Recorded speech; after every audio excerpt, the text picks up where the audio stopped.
Gen Z cringe. Do you want to laugh? Imagine kissing your phone pretending it's a girl. Like, I don't think I would be okay with myself if I did that. Damn, my boy winked and everything. Yo, he's got the Riz. Yo, they call him the Rizzler at school, bro. Or maybe they call him the Wizard of Oz, because he's got that Riz. Wizard of Oz.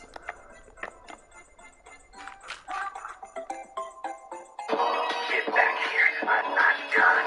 Whoever commented this, yeah, I would be creeped out right now if I were you. If that was directed towards you. The comment just said cringe. Oh god, I don't even want to know what he does if it's worse than that. Sometimes I get a little insecure about my content, and I look at this stuff and it's a nice reassurance, we'll say that. Pixel Cat's gender.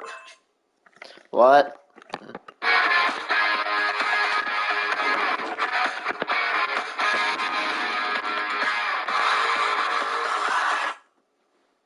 Traits for this gender may be: you're gendering feeling digital. What? Feeling soft or cuddly. How do you feel digital?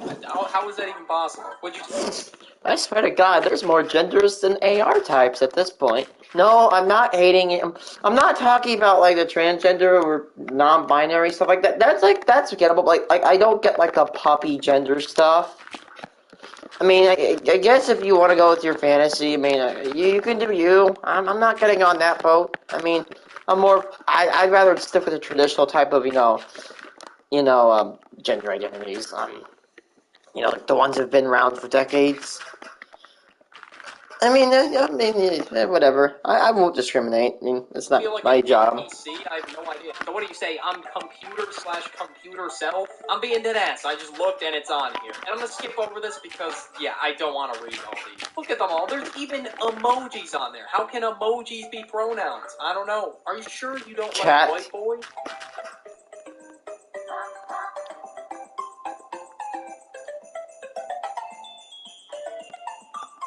Yes, sir, bro's got that grill. Yes, sir, that fucking cavity drill.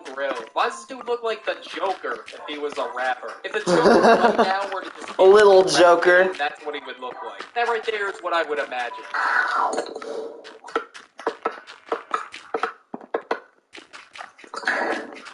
7,000 likes, and all 7,000 of them are sitting in their greasy computer chair in their Cheeto-infested room. And they're driving their anime cars with their really family-friendly anime stickers on there. I've seen motherfuckers whipping with anime stickers on their car. I'm not talking about like a normal sticker. I'm talking about like those really family-friendly ones. If I were to take a guess, this is the content those guys, those moderators indulge in. Sounding ass. Me when a bald guy tries to flirt with me. Damn, you don't want Mr. Clean in your life? That's so tough. Bro. That's tragic. You're just missing out on seeing. You're missing out, dude. You're missing out on that Mr. Clean drip. Bald head, bro. Come on. Honey, what is a Caillou? Can I get Minecraft on my PC? Oh my God, this hurts so much. Bro's got that Marcus Smart cut. That's literally all I hear, bro. If the lyrics weren't there on screen, I probably wouldn't be able to tell what is being said. Oh, heck no, that's a very nice house. No, it's just like animation, no.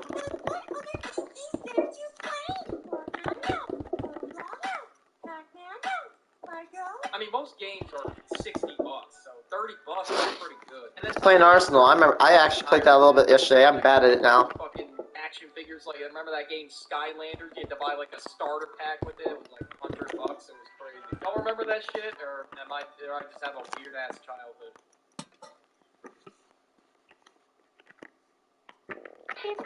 Now that I have your attention with that video, I would like to play a game of Spot the Difference. Shall we play along? I don't know, man. I'm really curious. What is the difference? In this video, she's doing the same exact trend. Oh no. No. What's the difference? You know the difference. Then why did you ask what the difference was? For users 13 to 17. Yes, I do. Not showing them that video and showing them this notification is inappropriate. Bro, this is AI doing this. You know that, right? It's not an actual human. I don't know if that thing's an algorithm-based tool or whatnot, but I'm pretty sure it is. There's no way a human takes the time out of their day to do that and send that to millions of people. You're telling them that their bodies, if they're larger, are inherently sexual and inappropriate. That's the harmful message. Stop it with this fat phobia. Somebody say witch hotel? Okay. I can't. I'm so I tired can't. of this app. Dude. Bro, so I'm apparently discriminatory if I'm telling people to lose weight? Dude. Okay, there's nothing unhealthy about being not straight. There's nothing unhealthy about being, transgender. There's nothing unhealthy about being non-binary. There's nothing unhealthy about being, any other, blonde, blah, blah, blah. There's a lot of unhealthy things that come with being obese, dude. It's a problem. That shortens your life expectancy. We don't want you to freaking die, so we're like saying, hey, lose weight, because we don't want to see you go. We want you here. The world's better with you here. We're trying to look out for you. But then you label us as discriminatory, and it's kind of tiring. Now, I get, people are like, oh, fat, you stupid fat pig, you idiot. I get that. That's kind of just mean at that point. But people that are legitimately, trying to exercise and lose weight, dude, stop hating on them. There's nothing to hate about them. They just don't want to be, dying by heart disease by the age of, 20, okay? Aiming large bodies. I'm done. This is stupid. Yo, TikTok, come on, bro. That was pretty fat-phobic of you, TikTok algorithm. Oh my god, it just gets me so mad that an algorithm is just so fat-phobic. I'm pretty sure that's random as... Also, these people are like, oh my god, they won't date fat people? People have preferences, by the way. Some people like to date bigger people, some people like to date smaller people. It's their preference. Okay, everybody has a preference, and that's not wrong to have. Let's go. And if you are a person that is overweight that's listening to this, there's nothing wrong with you being that way. It's just physically and health-wise, there is a lot of things wrong. But, what I'm saying is that, you shouldn't be, hated on if you're, fat.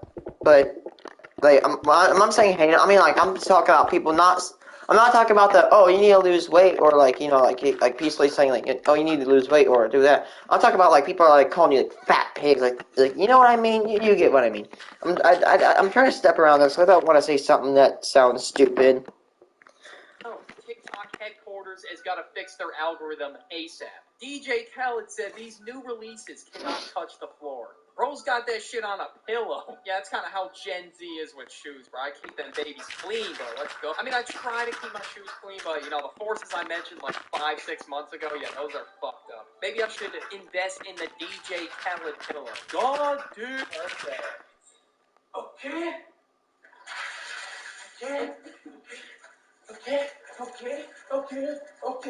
Okay. Well, let's hope you don't have any paper cuts, or else that shit's gonna burn. How girls on TikTok make coffee. Right, just a little bit of milk.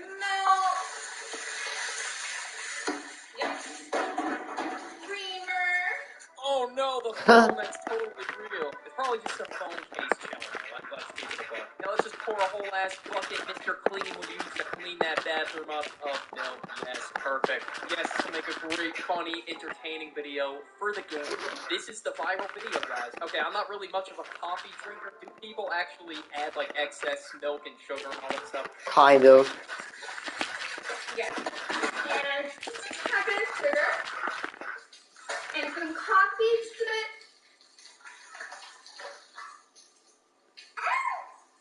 What the hell was that noise like? I really couldn't tell you, but that shit definitely tasted like acid. That noise came out. I don't know. Wasn't expecting this little middle schooler concoction to be good. Oh my god. If it was good, you probably would have heard a shit slap.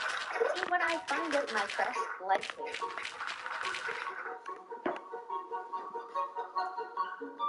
What is going People on? find wasting things funny. Yeah, man, they do. Must say yeah. 16,000 people gave this a like. Yeah, man, it was so funny. I'm falling out of my chair over here. I don't know what you're talking about. Okay, let me shut the hell up before someone actually takes this serious. Anyway, yeah, this is very cringy. I don't know who the hell would find this funny. But apparently 16,000 people smashed the like button. me when I find out. This song is used way too much, man. I can't take it anymore. This after your crush likes you back or whatever the hell. I would be like FaceTiming her, going off like a Rizzler, Rizzly, not doing whatever the hell this is. Yeah, that's the first thing I gotta do. I gotta film a food racing TikTok. If my crush likes me back, alright, in order to put a score, you gotta film a TikTok. Hopefully. We just cracked the case, guys. So let's find out if our signs are compatible. Download the app Siri What are these facial expressions like? NPC. and learn more about my sign. Yeah, I'm sorry, but that's a real NPC moment right there. Yes, we're compatible. Oh, hell no. Astrology? I really don't get how that determines if you're compatible or not. There's no way, like, the time of year we're born would even affect that.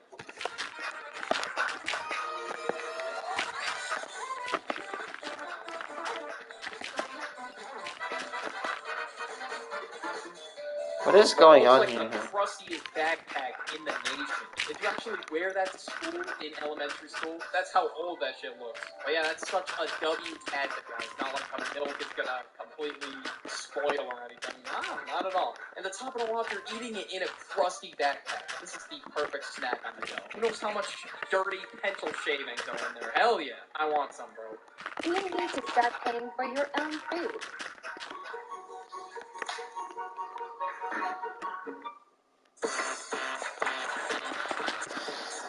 Dude, I don't know why that's the AI voice for TikTok is just bothers me. I don't know why it is. It's so overused, like the freaking Nickelback pickup line, brother.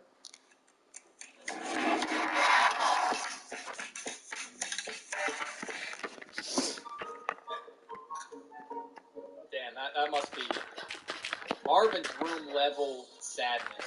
I mean, guys, look at her face. This cups of the roses gets me singing Marvin's room. Okay, that is the most staged sad face I've ever seen. Hi, yes, I'm a representative from Hollywood Studios.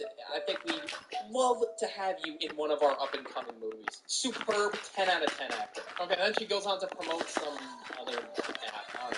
I don't know shit about it, so I'm not gonna say it. Until I get noticed by any designer.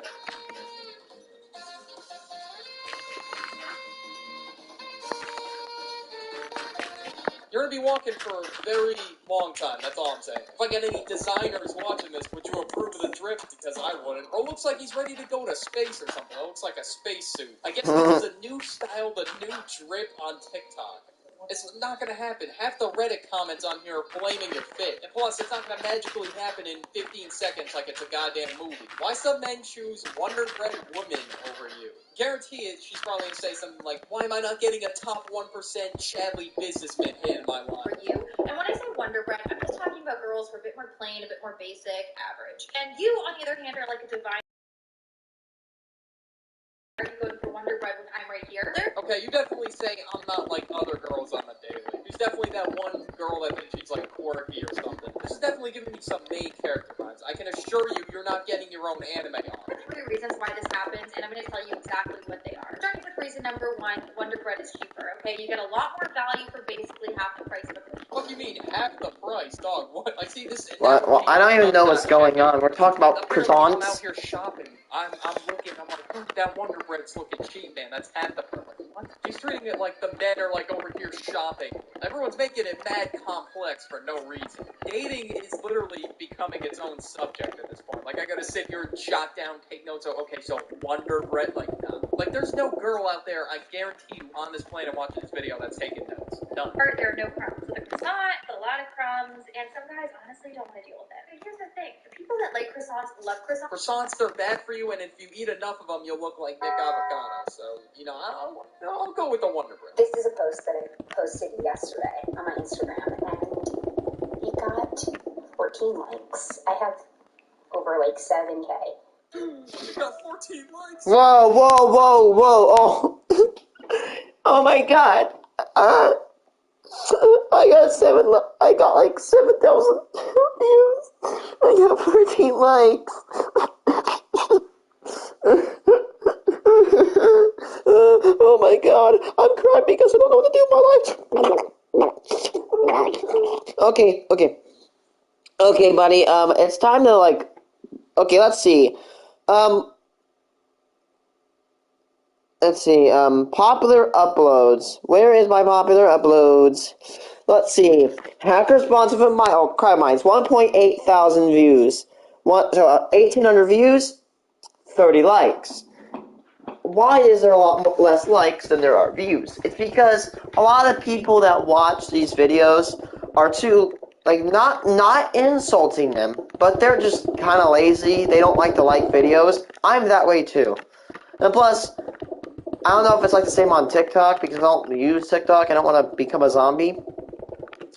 But on YouTube, when you like a video, it saves. I think people don't want all these videos randomly saved, so they use likes as a special occasion. So yeah, dude, it doesn't matter. Let's see. Let's go to my other popular video, Deathbringer Walking Sounds. 2.7 thousand views, 60 likes. That's a lot. That's a bunch of likes for me. That's a lot for me. But you get it. Likes are genuinely a lot less felt than something like views. Simple, you can't help that.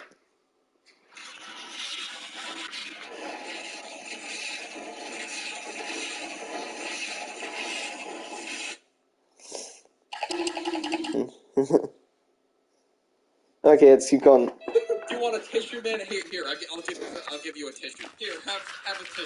Wow, someone didn't give you a virtual heart on Instagram, and you're making a whole TikTok complaining about it. That's just insane. I'm talking about people that are supposed to be in my circle, or people that I associate with, that will like other people's photos in the group, or people that we know. No, I didn't give you that heart. Oh, that's No hearts? No hearts? I don't really care about social media that much. So if you're not liking it, I see you, and I know why, and you're a loser. Yeah, you guys, you listen to me right now, okay, viewers? You don't like my content, you're a loser, that's right. You have no girlfriend, no boyfriend, you're a loser. Absolute loser. You can tell my, just kidding. Like, brother, like chill out, buddy. You need to deal with, what's called? One of the things I signed up for when I did YouTube is criticism, and I got a ton of dislikes on a video. And I'm like, hey, why am I getting so many dislikes? Can you please tell me what I did wrong? Because I'm genuinely wanting to know what I did wrong. I want to better myself and make sure I can make the best content possible that I can make.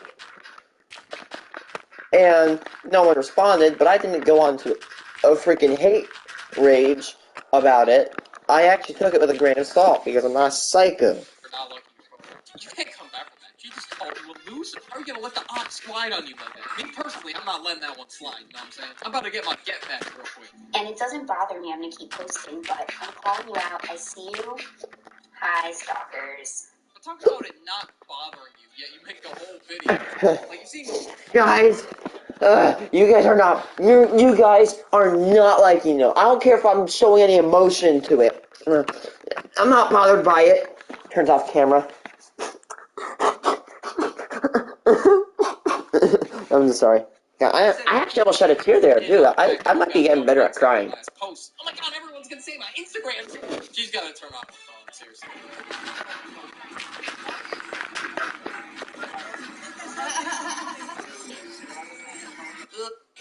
What did you just do?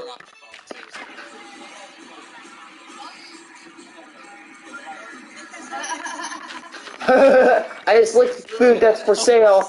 Lick the table, oh my god. Like, who knows what kind of bacteria is living on it? And who knows where other people's hands have been? Could have been in a public bathroom if you're lucky. Or maybe like a school bathroom. That's like one of the most unsanitary places on the planet. Like, bro, I probably should bring in a whole ass biohazard suit to walk in the goddamn school bathroom. That's how bad it smells. It smells like some gay old piss, bro. You legally have to give me a month. I haven't paid one brown penny. I'm not obligated. Okay. I haven't had a one brown penny. Or what?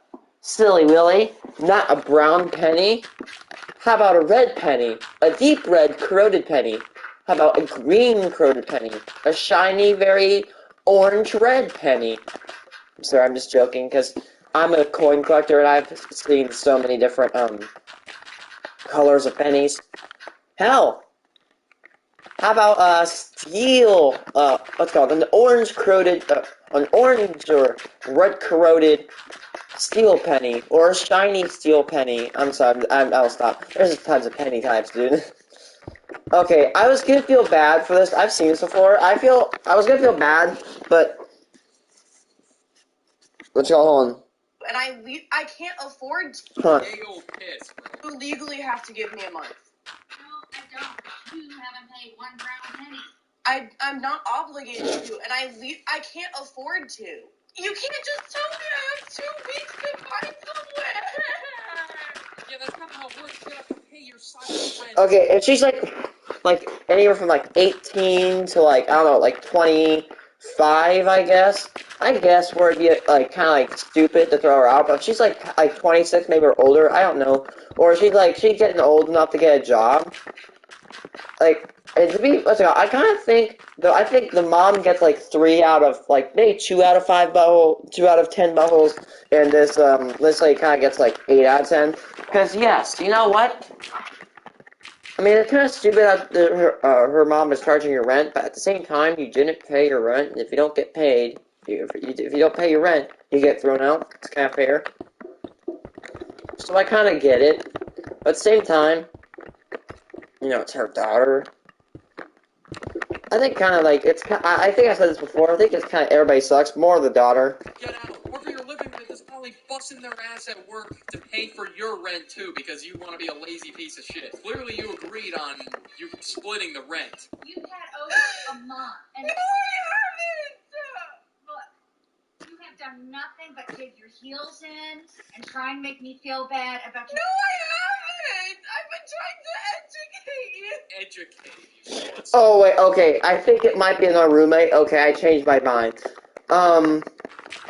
If it's like a landlord or if it's like a roommate and they're saying you can't live here, okay, now I get it. And if it's a landlord that's saying this, that they haven't been paid a brown penny, then I guess 0 out of 10 buttholes for the landlord or whatever, and like 10 out of 10 for this, not 10 out of 10, but maybe like still 8 out of 10 for this person. Listen, it's a world, like if I don't pay on an apartment, I should get thrown out, because guess what? You're paying to use somebody else's property. You're paying to live there. So, well, guess what? If you don't pay, you get thrown out. Simple rules. Have to pay your side of the rent? Are you just making an excuse at this point? She's definitely that one Twitter girl IRL. I'm trying to educate you. Like, shut that up. Clearly, you've been a shitty roommate. Then you just blame it on your shitty mental health and say, oh my, this and that. Like, mental health is a serious problem, but at this point, it's just being used as like a scapegoat. I have schizophrenia. I don't care what you have. I don't. It doesn't mean we live in squalor. And it doesn't mean you're a bully. Yeah, bro, stop bullying. Dude. That's probably like the last thing that should Okay, as a person with mental disorders, yeah, I kind of agree with you getting pulled into your... Don't use your mental disorder to get out of a situation like that. Oh, you can't arrest me. I have label X disorder. Like, let's go label disorder here. Like, brother, don't use your mental disability to get out. Okay, back on that, I get that, but you still shouldn't be excused for anything.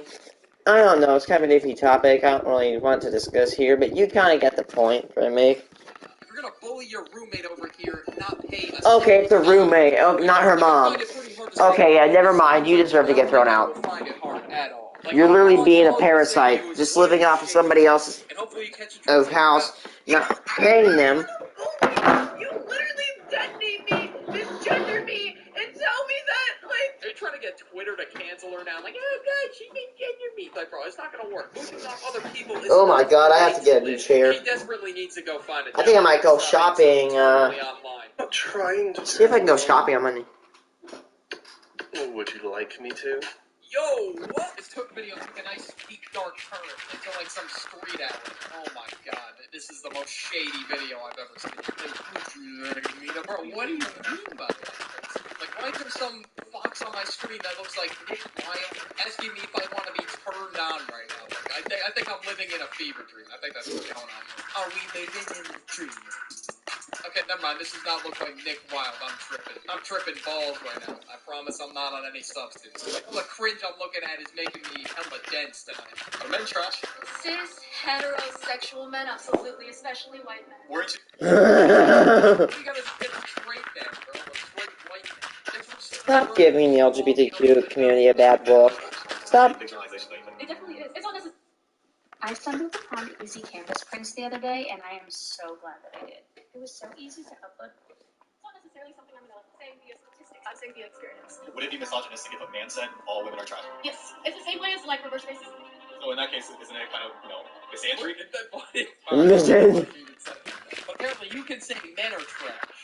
What? Okay, you definitely use Twitter on a daily basis. Not just a daily basis, but maybe 24/7, maybe on an hourly basis. For a woman to say that all men are trash? Oh, I wouldn't say so. I mean, yeah. So are you misandrous?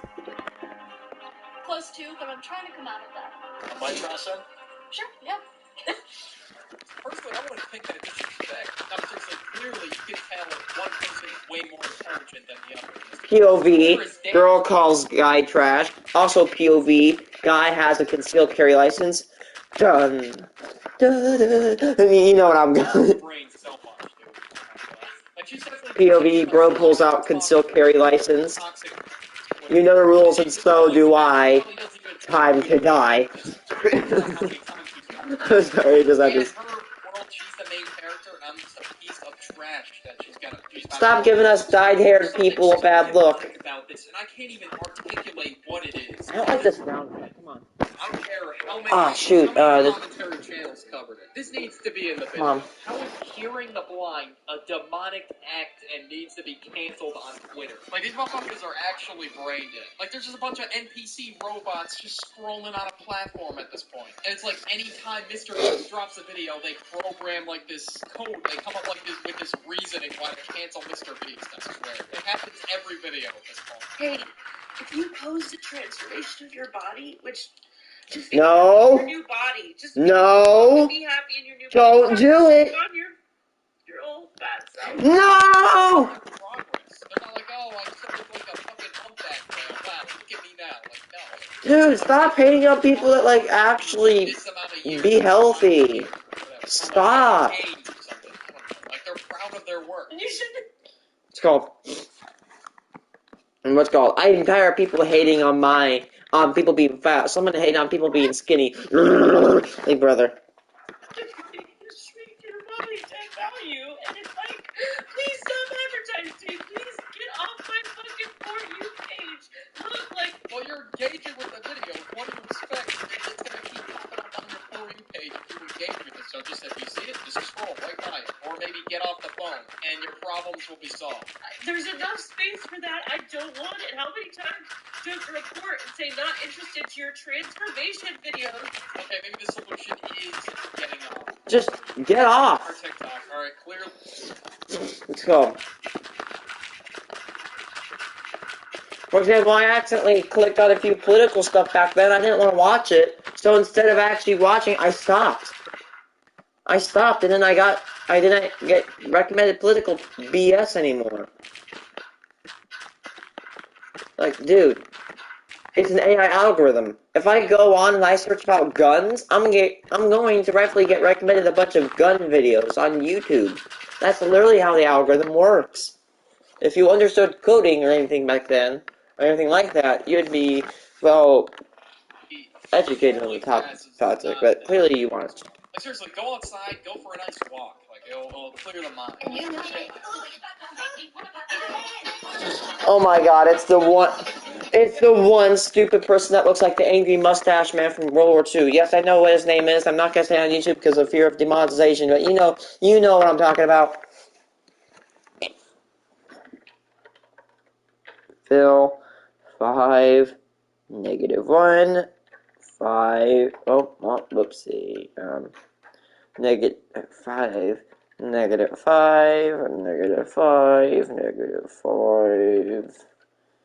-5, stone, replace, goal, / or, there we go, that's better.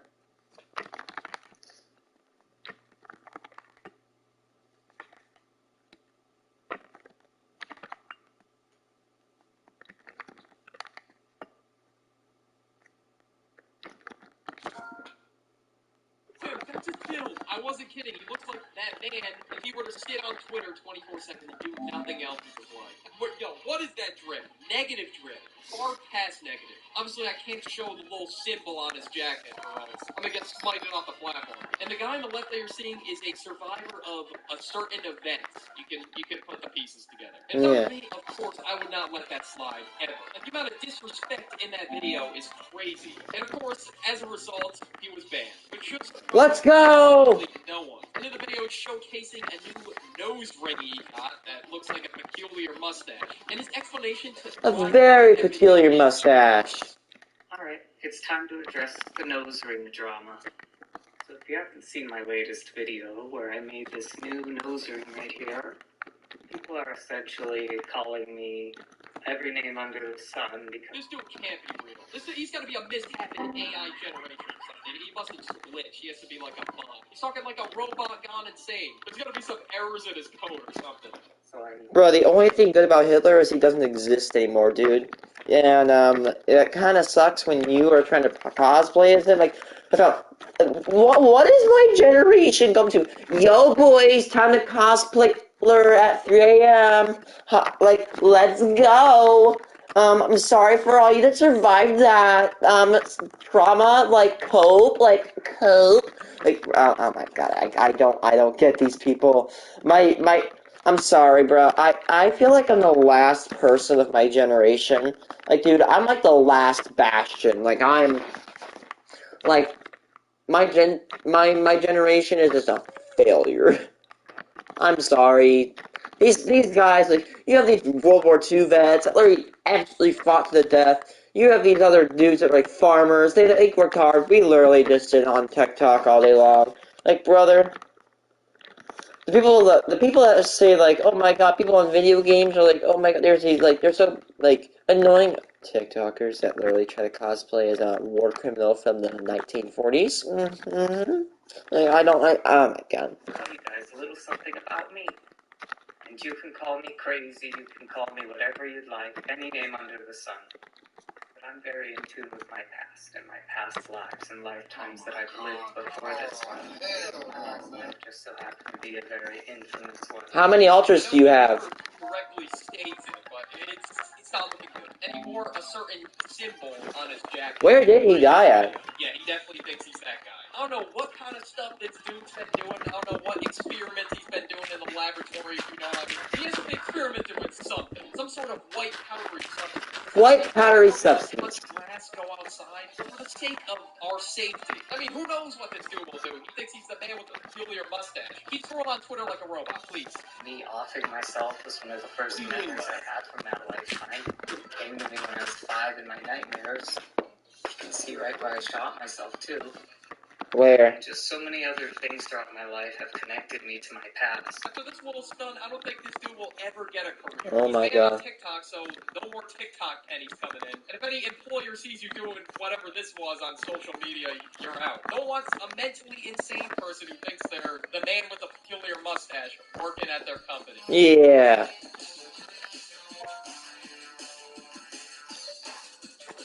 Oh my god.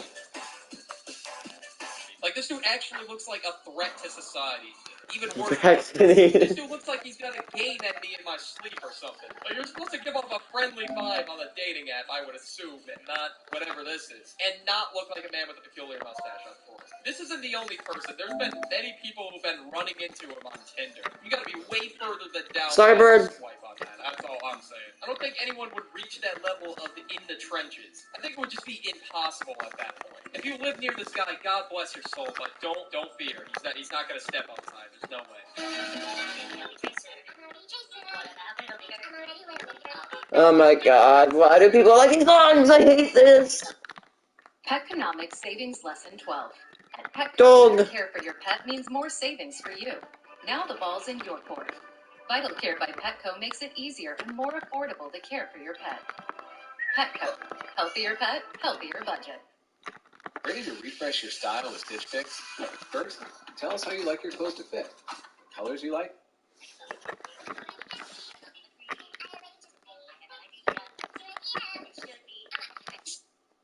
Do they think think they're animation characters. Yeah, no, for real though, they look like they're in a cartoon. I don't know how people can do this for content every single day. If I tried that, I probably couldn't do it for like a week. Like if I was held at gunpoint to do this type of content, I don't know, it wouldn't happen. I think I would genuinely go insane. And I don't even know why they're bringing the trend back. Please, keep that in the grave. I didn't realize what the sound was at first because it was so sped up, but goddamn, please keep that in the grave. We do not need to resurrect this goofy trend. Oh no, here come the gamer girl simps. Yeah, I don't even know what the hell I just watched, but apparently this is such an enjoyable video that 100,000 people left a like on it. Probably 100,000 simps if we're being honest. I bet these motherfuckers got that just on mute, like, yes, baby, yes, keep going. Okay. What was that at the end? Yes, baby, come on, keep going. This had me very confused. I think we gotta put a pause on that. No. Ooh, cross. Maybe an AO. Haunted cross in Minecraft.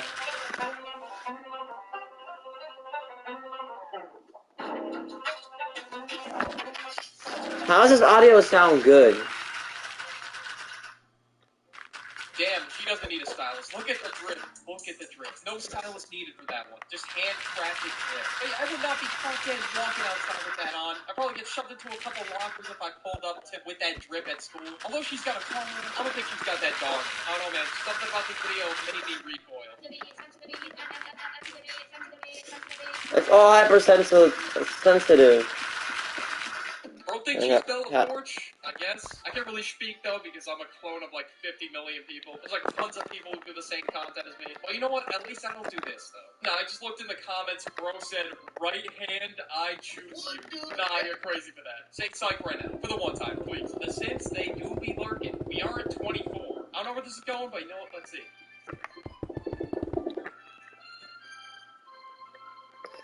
What is this?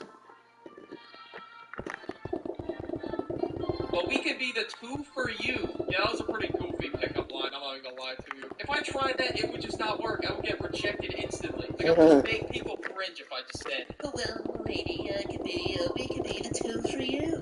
Like, it just sounds so boring. I bet there's more Sims in this comment section, but do I really want to look? No. There probably was even more than the last one. Oh, yes, my lady, I can be the one. I got you. Bro, shut the fuck. Then this last TikToker, she thinks her clothes are a lie. Like, the little hairs on the clothes are a lie. I don't know what it is exactly, but I think she's talking about, like, the little hair, the links, almost. Anybody can see that moving? That's not me. I'm not blowing on it. This is a Morgan fiber. Huh, okay? this is a fiber? My fucking pants. That's called... Here we go. There we have it. Now you guys believe me? Self-aware Viper fibers that are pissed off in my pants. That's literally like electrical charges. Have you not rubbed a balloon against your head and then touched like someone part of your body with it? But if you want the little haters or whatever the hell you call them, you want them gone, all you do is grab them. Okay, so the bottom part's cooking normal, but the top part's going to cook with the matches, you're saying. Yeah. So when you light these, are you lighting it upside down? What? So it burns up into the steak? Or? Correct. That's what's so cool about it. They're really about to light a steak up. But bro, that is a perfectly good steak, and you're just gonna like burn it to a crisp. Like, come on, that's just disrespectful. That's just disrespectful to me and all the other steak enjoyers out there. That looks like a beautiful steak, and you're just gonna waste it like that, bro. Come on. Go. We're lighting it. Here we go. Great. We're in. Okay, look at this. Those matches are now burning our steak, cooking it perfectly. Yeah, really. That is not a good... Yeah, I think my prediction is it's gonna be well done. And there's gonna be like a couple black wilted spots in there from the matches. Like there's still gonna be like some leftover matches in there. Beautiful cedar, just like that. Flip it over. Let me see the other side. Let me see the other side. Oh! Yeah, it looks... That's awful! Looks like there's a bunch of spikes in it. It looks like it's gonna like cut your mouth when you eat it. I don't know if the insides even, they didn't even like cut it open either. I don't even know if like the insides even cooked. Yeah, like I said, it doesn't even look like it's cooked yet. Yeah. And then watch what happens when you flush that. Oh yes, that's great. Waste a ton of milk for a toilet. Oh, it's these idiots that pour a bunch of stupid stuff in a toilet and flush it. I feel like that's the move. That's the new wave of eating. my goodness, that is so extra. Go for it. Bro, why are there multiple straws in there? You're the only one that's gonna be drinking out of this weird recipe. I don't even know. I don't even want to call it a recipe. This looks like an ice cream smoothie sundae in a toilet. Look at it's churning it. Yeah, that's what toilets do, dummy. As it comes up, Wow. it's churning it. Oh my god, toilet water. I don't know, they poured milk in there, but still. Who knows how dirty the toilet is? Even if you spend like 50 hours cleaning the damn thing like you're Mr. Clean, I'm still not eating out of there. Yeah, that's what goes inside. You can use a spoon if you want, or you can try to pour it in. No, more like a staged prank. She definitely knows what she's getting herself into. Using ketchup as a quote-unquote cleaning method. I don't know. What? It's definitely staged. There's no way. This amazing thing. Are you ready? Yeah. Okay, yeah. Whoa, yeah, open it up right there. Open it up. Oh my god. Funny. 1 hour later, they're still probably cleaning it in the video. I don't know. Did it perform well? I have no clue. There's no way that was worth the TikTok. Like, you just spent an hour of your time cleaning that up. A mess you definitely could have prevented.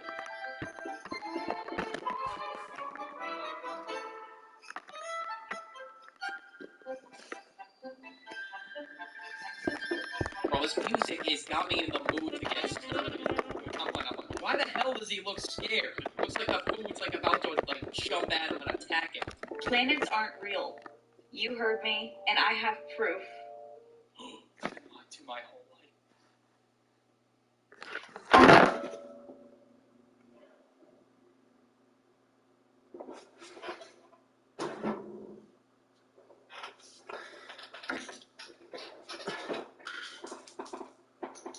Oh my god.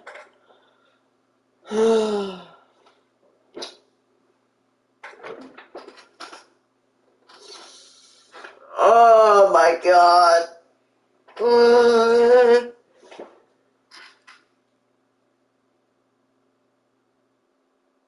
Oh, that hurts to listen to.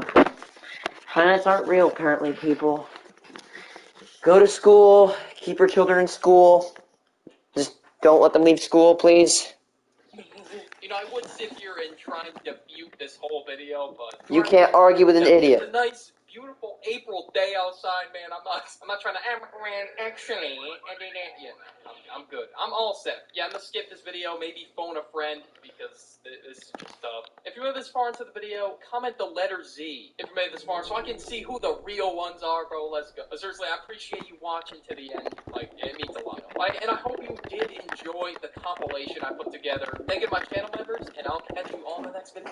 Ones are, bro. Let's go. But seriously, I appreciate you watching to the end. Like, it means a lot. And I hope you did enjoy the compilation I put together. Thank you to my channel members, and I'll catch you on the next video. Peace. YouTube Music Premium is an experience that gives you complete control of your music. So you can listen without ads, download unlimited music for offline play, and keep your songs playing in the background. Give YouTube Music. But today we're checking out, well, Cringe. It's pretty self-explanatory. And we're going to be taking a look at posts from these two subreddits right here, r/I'm14 and this is Deep, and r/GotchaLifeCringe. These two gotta be the audience favorite by far. Oh, boy. Yourself, get some holy water, or whatever you got, and let's jump right in. Leaking my address at 25 likes. Please visit me, I'm depressed. Bro, why would you want to leak your address on the internet? That's like the worst thing that could happen to you on the internet. I don't know why you'd want that out there on display. Unless you want a visit from the pizza guy with like 50 pizzas or the SWAT team, then you know what, be my guest. That was a joke. Do not put your address out there on the internet. Should go without saying, but little Tammy wants to leak her address for 25 likes. Nobody knows my favorite color, my favorite hobby, my favorite movie, show, sport, food, drink, etc. The point is, not one MF in this world has ever cared to get to know me for me. Sorry that got a bit dramatic, guys. It just hit close to home, man, you know? I mean, let's be real here. No one gives a fuck about my favorite color. Like, even all of you watching right now probably don't even give a fuck. Like, wow, I don't give a shit what Penguin's favorite color is. Like, that is a horrible talking point. Like, you gotta get your shit squared away. That's what second graders would talk to each other about. I don't know, unless this kid's in second grade. People will tend to care more if you share interests with them. That's just how it is. Like, we're interested in different things. Like, if someone were to go up to me and talk about fucking the Revolutionary War, I wouldn't give a shit. I'm not reading all this. How much do you have to drink that night? Cow. Ugly. Freak.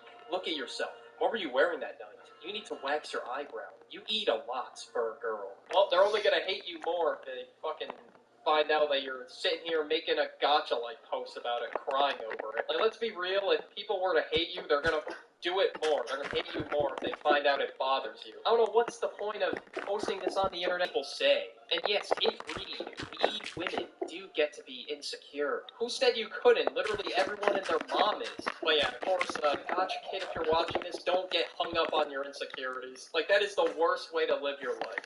Oh my god, I'm going to talk to this girl and I have a pimple on my lip and it makes me look like I have herpes. Like, nah. Like, you shouldn't be worried about stuff like that 24/7. Like, think of it this way. What if I got hung up on every little sentence I said in a video? Like, it would take me forever to record. And I used to do that too.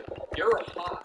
Hey, yo! Really made a father say that to their son. I don't know what is going on in that household, but shit, dude. I don't know what you're making, dog. What kind of shit are you into? But the strangest thing is, I trusted you. Oh my god, this is so sad. You got Mike from Stranger Things in the background, throwing up the middle finger, flipping the bird. Because you get the pun, man. Stranger Things, Stranger Things. Should go for a run today. But it looks like it could rain. Save on Epic Rain Jacket. Thing, haha. Wow, these deep scholars, man, they got me falling out of my chair.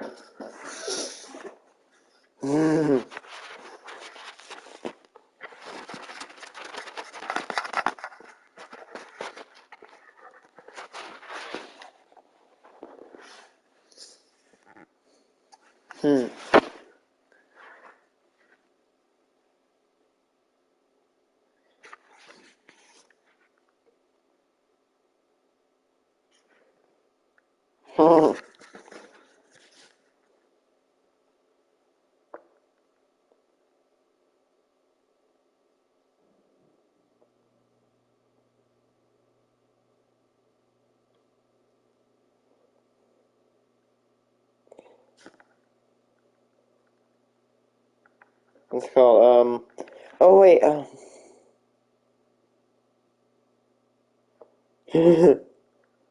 my god.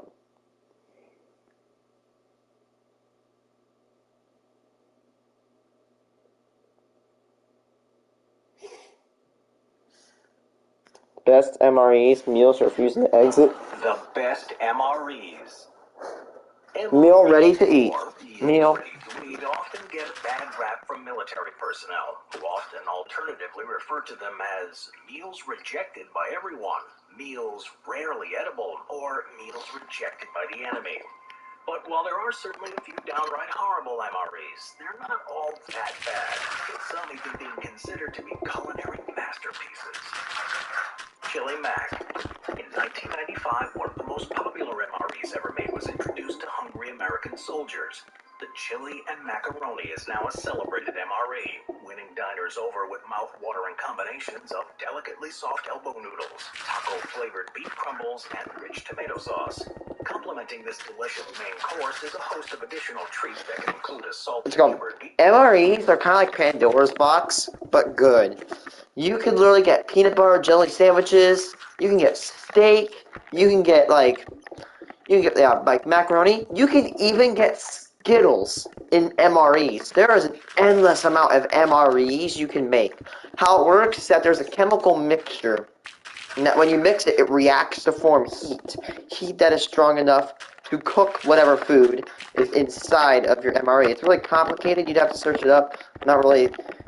I know a little bit about MREs. I've actually held an MRE. I've almost eaten one, actually. Stick, a scrumptious slice of carrot cake, and a colorful pack of wild berry Skittles. See, they can make Skittles. I didn't watch. Bread with jalapenos, a highly processed pot of joy that, if lathered over dry, tasteless crackers, transforms them into a toothsome feast that's washed down with a grape-flavored powdered drink reminiscent of Gatorade. The chili MRE is more than a ready meal. For anyone in possession of one, holds in their hands the ultimate bargaining chip, the contents of which can be traded for just about anything one desires. Nowadays, it's considered so delicious, it can fetch anywhere between $20 to $80 online, with some ex-Army personnel even maintaining their own private stashes. So if you ever get the chance to try an MRE, be sure to pick Chili Mac, for according to one veteran, military MREs suck overall, but the Chili Mac is life. Beware of the smelly after effects, though. There's nothing more powerful than you. Making your thing happen. Really good. Beef stew. Beef Tracing stew. its origins back to the very first MRE menu issued in 1981, this exquisite example of military food technology typically contains a hearty beef dish, supplemented with carrots, corn, green beans, onions, potatoes, tomatoes, gravy, and a helping of white rice that can be optionally drizzled with lashings of fiery Tabasco sauce. This MRE is also perfect for those with a sweet tooth, featuring a wide array of sugary desserts such as strawberry jam, a muffin, a chocolate and banana cookie, and either a powdered juice drink or an exuberantly thick milkshake. A slab of peanut butter and a portion of chewy pretzel nuggets are among some of the more savory goodies on offer. The real genius of the beef stew MRE, however, is that its various accoutrements can be combined to create a smorgasbord of gastronomical wonders, with peanut butter and jam crackers and beef-dipped pretzels being among the most popular fusions. The creators of the beef stew MRE thought about the post-meal phase, since there's also an accessory packet that has an instant coffee sachet as well as adequate amounts of toilet paper and towelettes, to deal with any potentially messy consequences. This video is sponsored by the military game War Thunder. I used to play that. That's what that guy looks like? Ration is simply a sumptuous banquet masquerading as an MRE that was first developed for the Norwegian Armed Forces and other Nordic military outfits by Norwegian company Drytech. This sizable food pack consists of 24 items, more at home on the menu of a fine dining restaurant that can be eaten as standalone meals. Starting off the day, the field ration provides a tantalizing selection of gourmet breakfast items such as blueberry and vanilla, berry and chocolate muesli, as well as 2 fruity porridge variants. For lunch, there's a flavorful catalog of options like creamy salmon with pasta, chicken with lentils and lime, kebab stew, and even a vegan chili stew.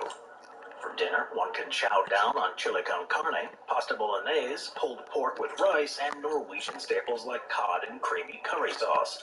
The highlight, however, is undoubtedly the gamey reindeer stew with creamy potato and carrots from the 2016 edition.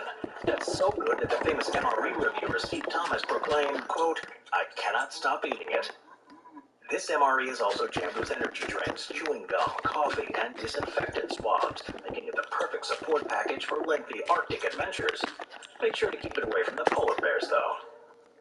French Armed Forces 24-hour combat ration pack. This MRE is surprisingly luxurious, since it's specifically tailored to satisfy the appetites of the world's premier fine dining nation. This is perhaps the classiest MRE of them all, providing the more sophisticated trooper with 3,600 calories of the finest foodstuffs over 3 meals and several snacks.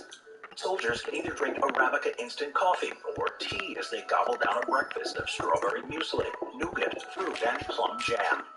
To quell mid-morning hunger pangs, gourmet sides such as venison, wild boar, and duck pate, as well as... Oh my god, this is like a freaking golden standard meal. For lunch and dinner are 2 ready-cooked dishes of the highest quality, chosen from a list of 14, including such culinary delights as beef tortellini, duck confit, carbonara, pistachio-stuffed sausages, pork cheese with ravioli, gizzards and quinoa salad, and Spanish paella.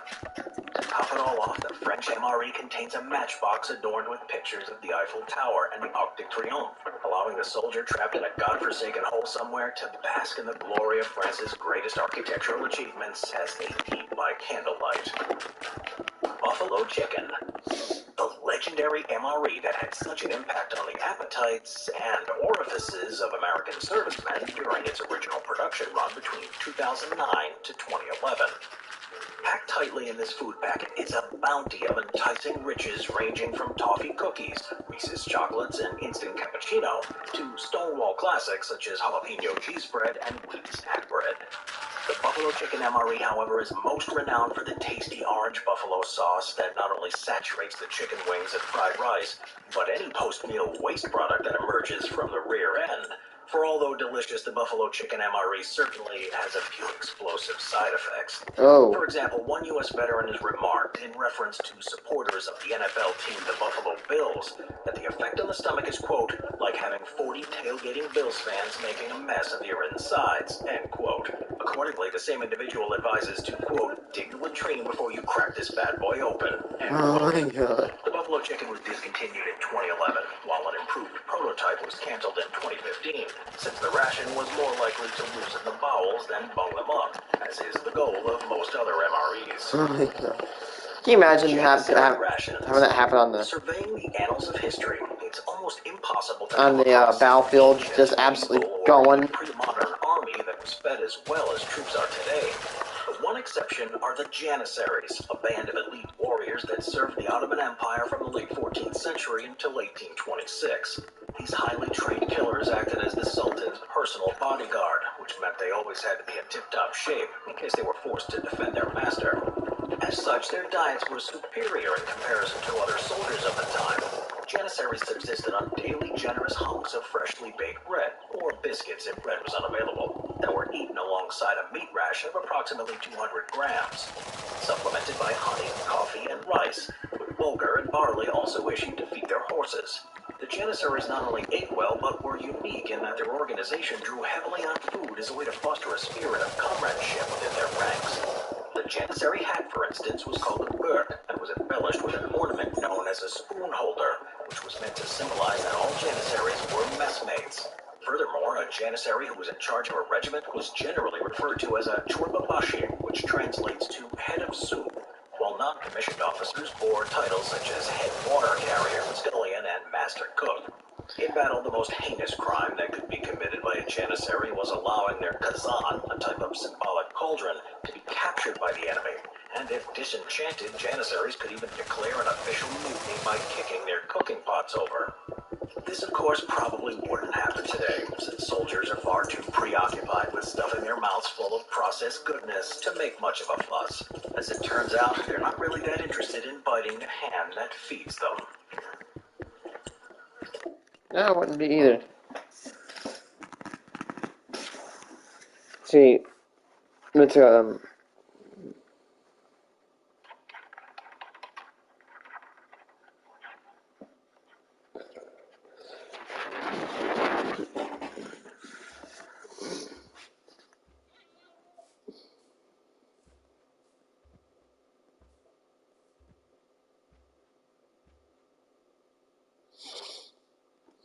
where's Ahoy?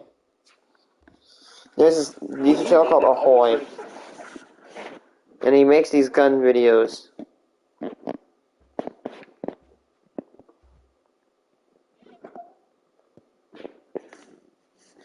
Yeah, it's this guy.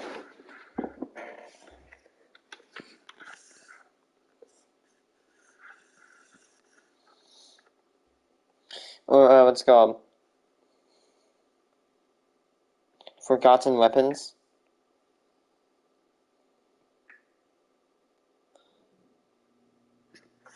Dude, this guy does videos about guns. About the Vector. Does he have one on the Vector?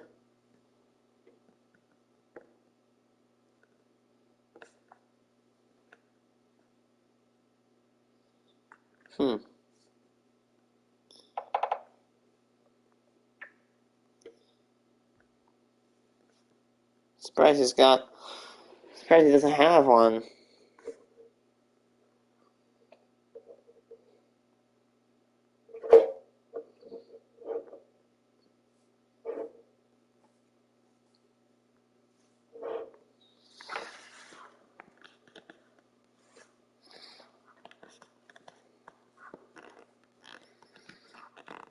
What was this video?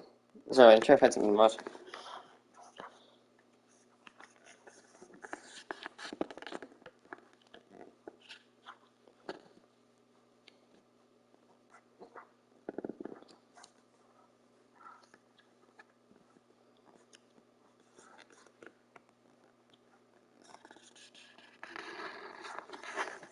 This guy reviews MREs.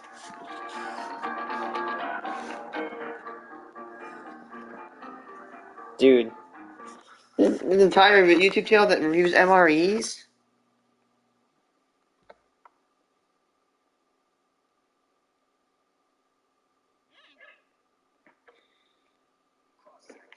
Until, The most iconic visual elements of the Second World War are German racing their way across enemy territory, a trail of death and destruction.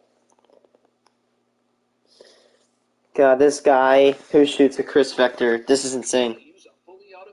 Chris Vector, chambered in 45 ACP. Wait, ARP? With the rounds oriented downrange, insert the magazine, make sure that it's seated. Next, deploy the charging handle, pull it to the rear, and let it go. For semi-auto, make sure the selector is up here, shoulder the submachine gun, push the safety forward, press the trigger to fire.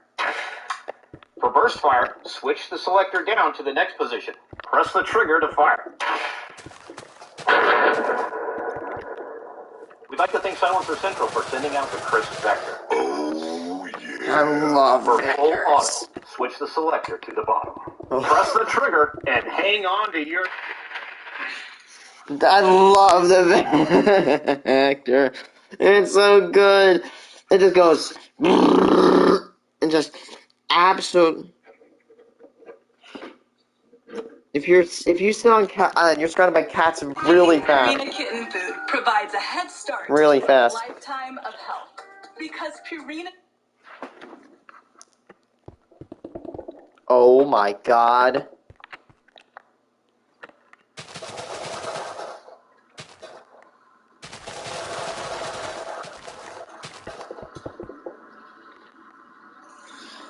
Cats.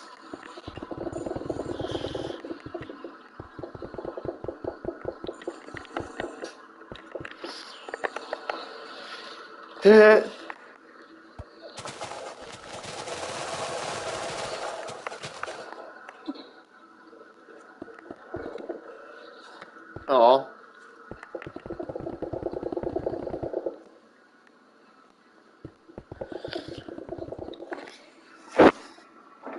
There's a Cat Island in Japan. There's a calico one. I love the calico ones.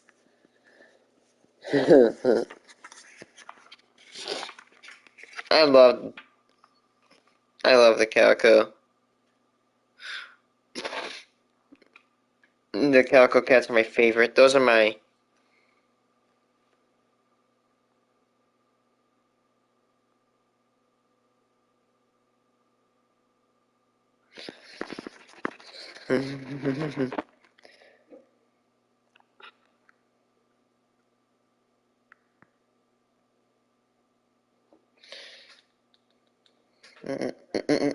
How can you declare your own nation from Quixer?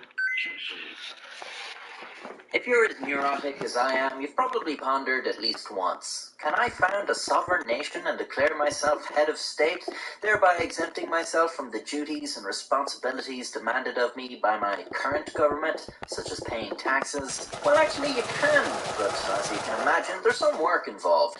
Firstly, international law specifies some minimum requirements for you to be eligible, one of which is that you must have a defined territory. Sadly, this is where our plan falls apart, at the very first hurdle, like most of my other plans. Chances are you were thinking your sovereign nation would exist entirely on your property. After all, you bought the land, it's yours. You can turn it into a sovereign nation if you want to. Well, your government would probably disagree, and if you intend to tell them that your land is no longer part of their territory, well, good luck. If you're lucky enough to live in a part of the world where the government will simply ignore this, I wouldn't push your luck. They won't care about your kingdom or empire or whatever until you and your citizens actually start living under your own law and ignore theirs. This will get you in trouble. If you decide to forcibly assert your independence and resist their law enforcement, expect to be referred to not as the head of state, but as the head of a cult.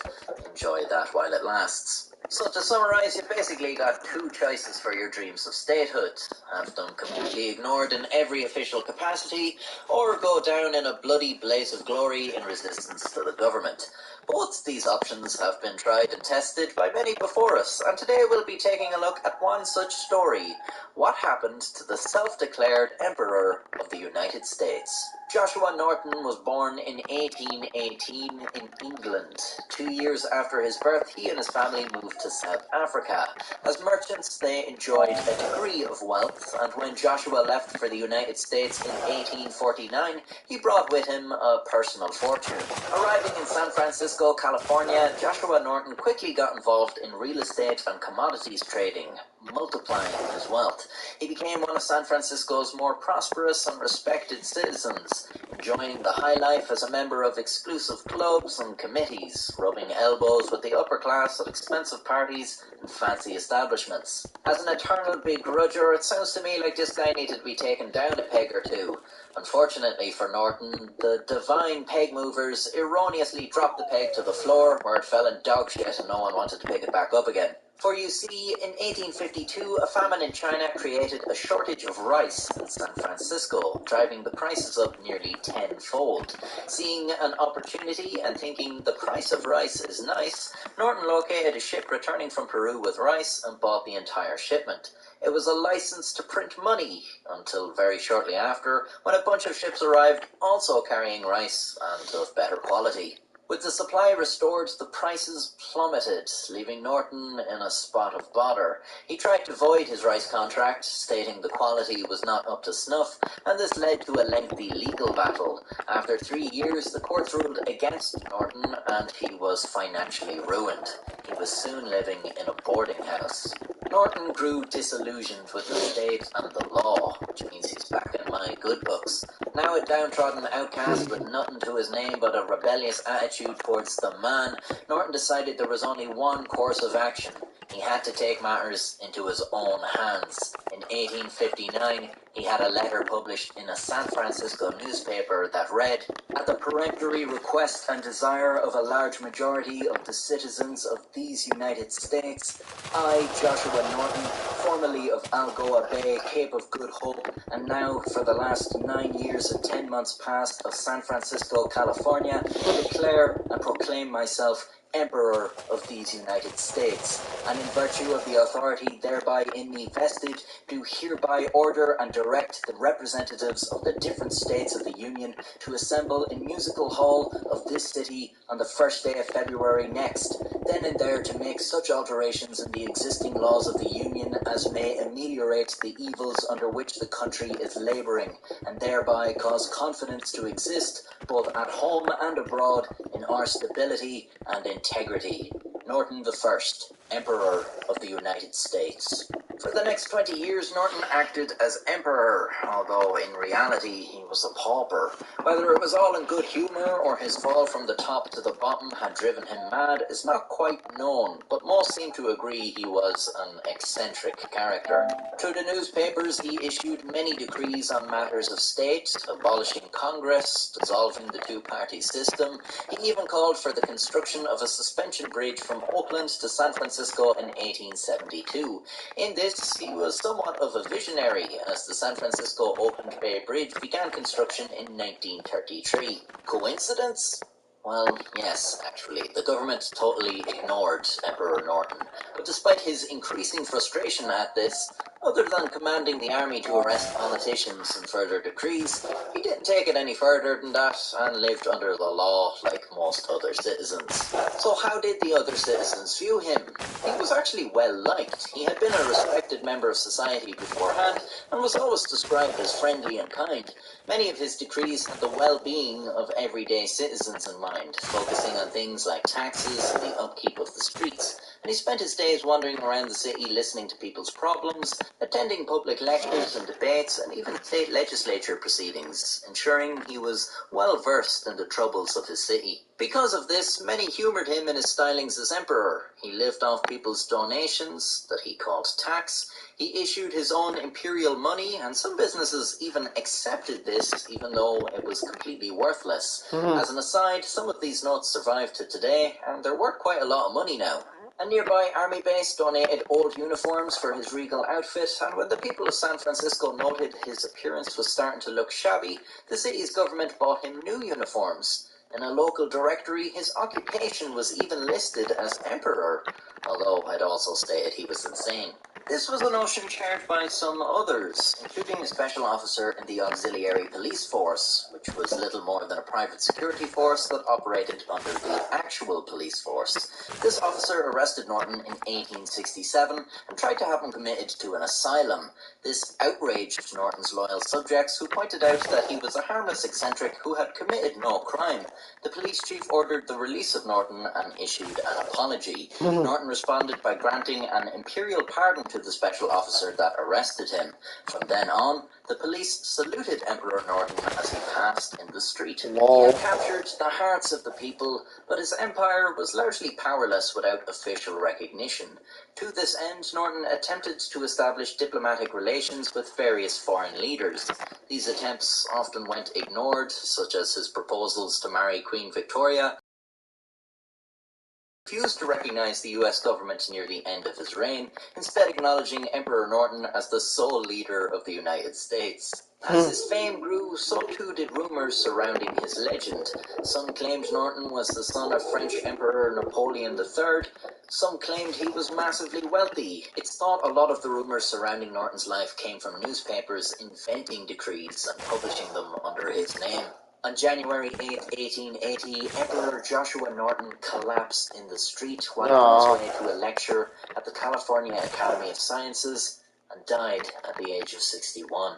His reign lasted 20 years. After his death, it was found the rumors of Norton's secret wealth were erroneous. In a search of his room at the boarding house, it was found his possessions amounted to a few dollars, his uniforms, a battered saber, and some imperial documents, hilariously including forged responses to his diplomatic efforts. Norton was to receive a pauper's funeral. However, when local businesses learned of this, they contributed funds to ensure he had a nicely constructed casket and a dignified funeral. Reportedly, over 10,000 people showed up to pay their respects. That's a lot of the people. Wealthiest businessman to the poorest laborer. Today, there are efforts to rename the San Francisco-Oakland Bay Bridge to the Emperor Norton Bridge, meaning he is still a somewhat relevant figure in San Francisco's politics, well over 100 years after his death. So I guess if you wanted to declare yourself a ruler, Emperor Norton's example is probably a good one to follow. Of course, you'll still have to pay taxes and obey the law, but that's your problem, not mine. As the High King of Ireland, I am, of course, above such matters. As always, my subjects are commanded to like and subscribe, and I'm sure you've heard this one before, kiss my royal Irish ass.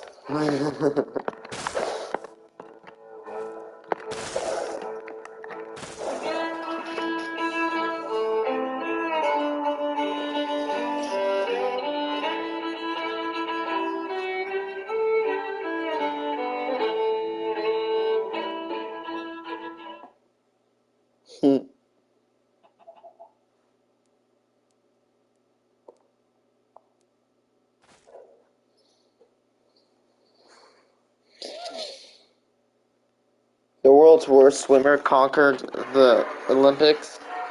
What are you doing here?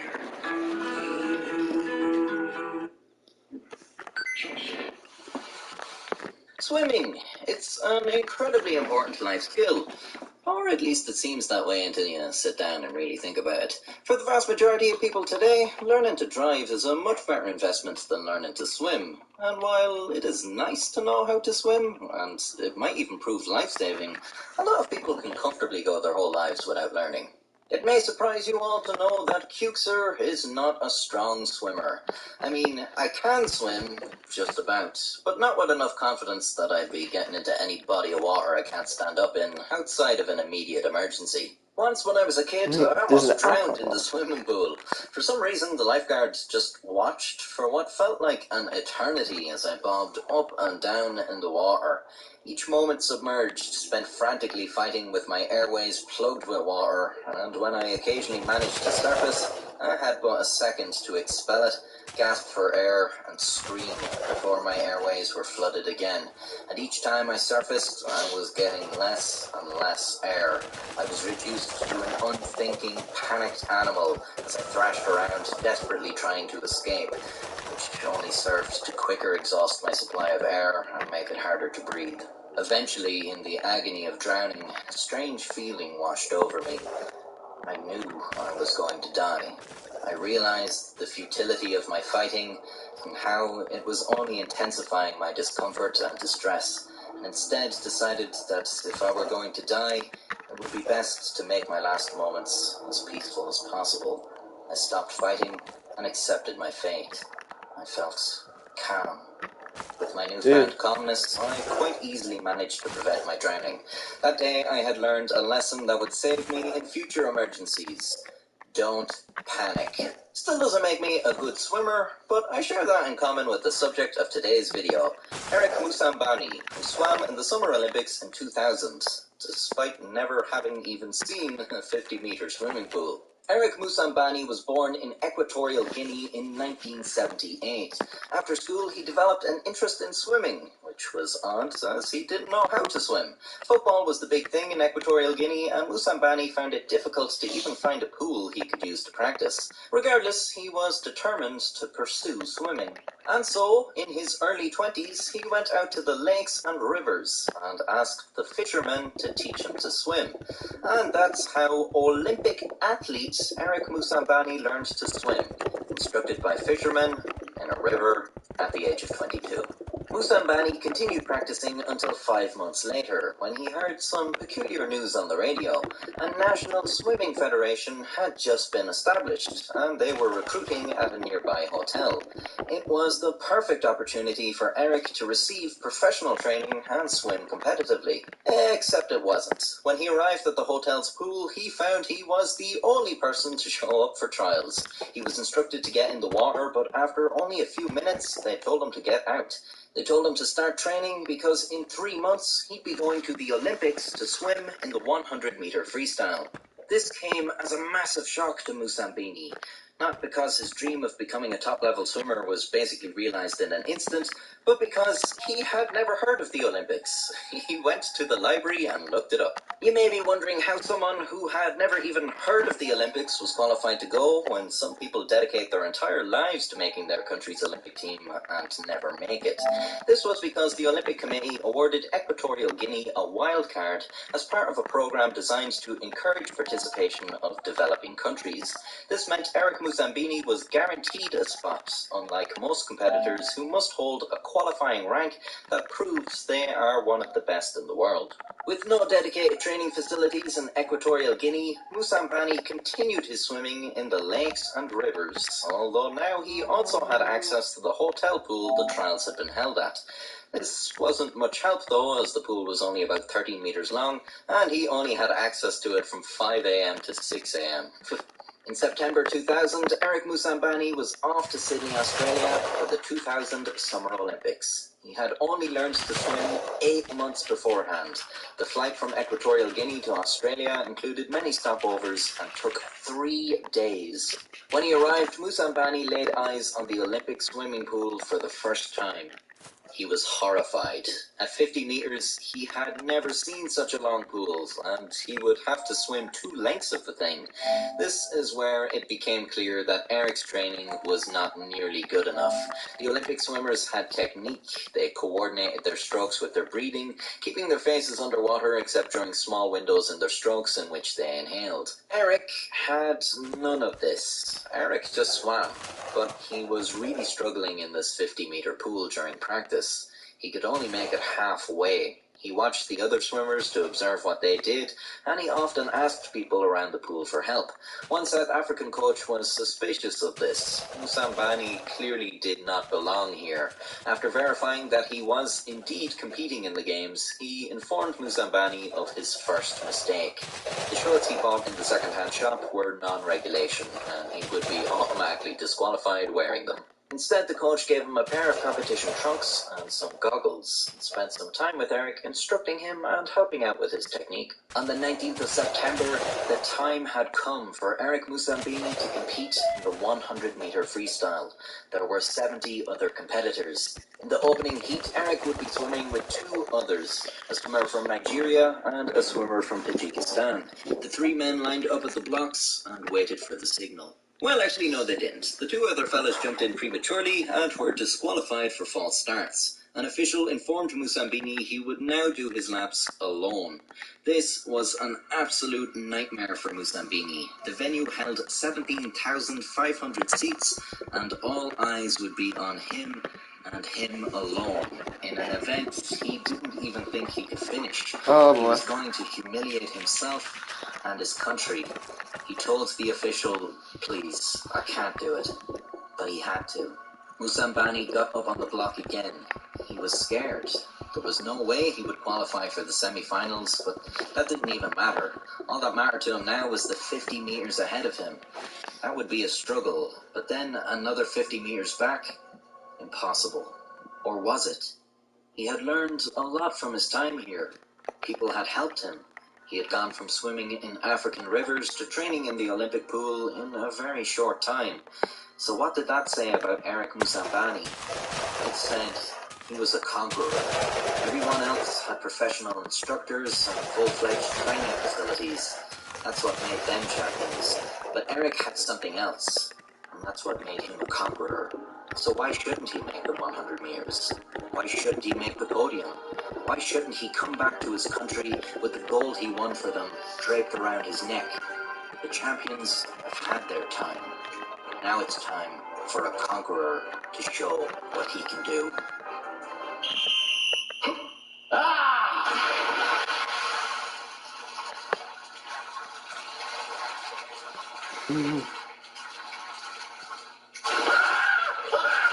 Oh my god. The animation though.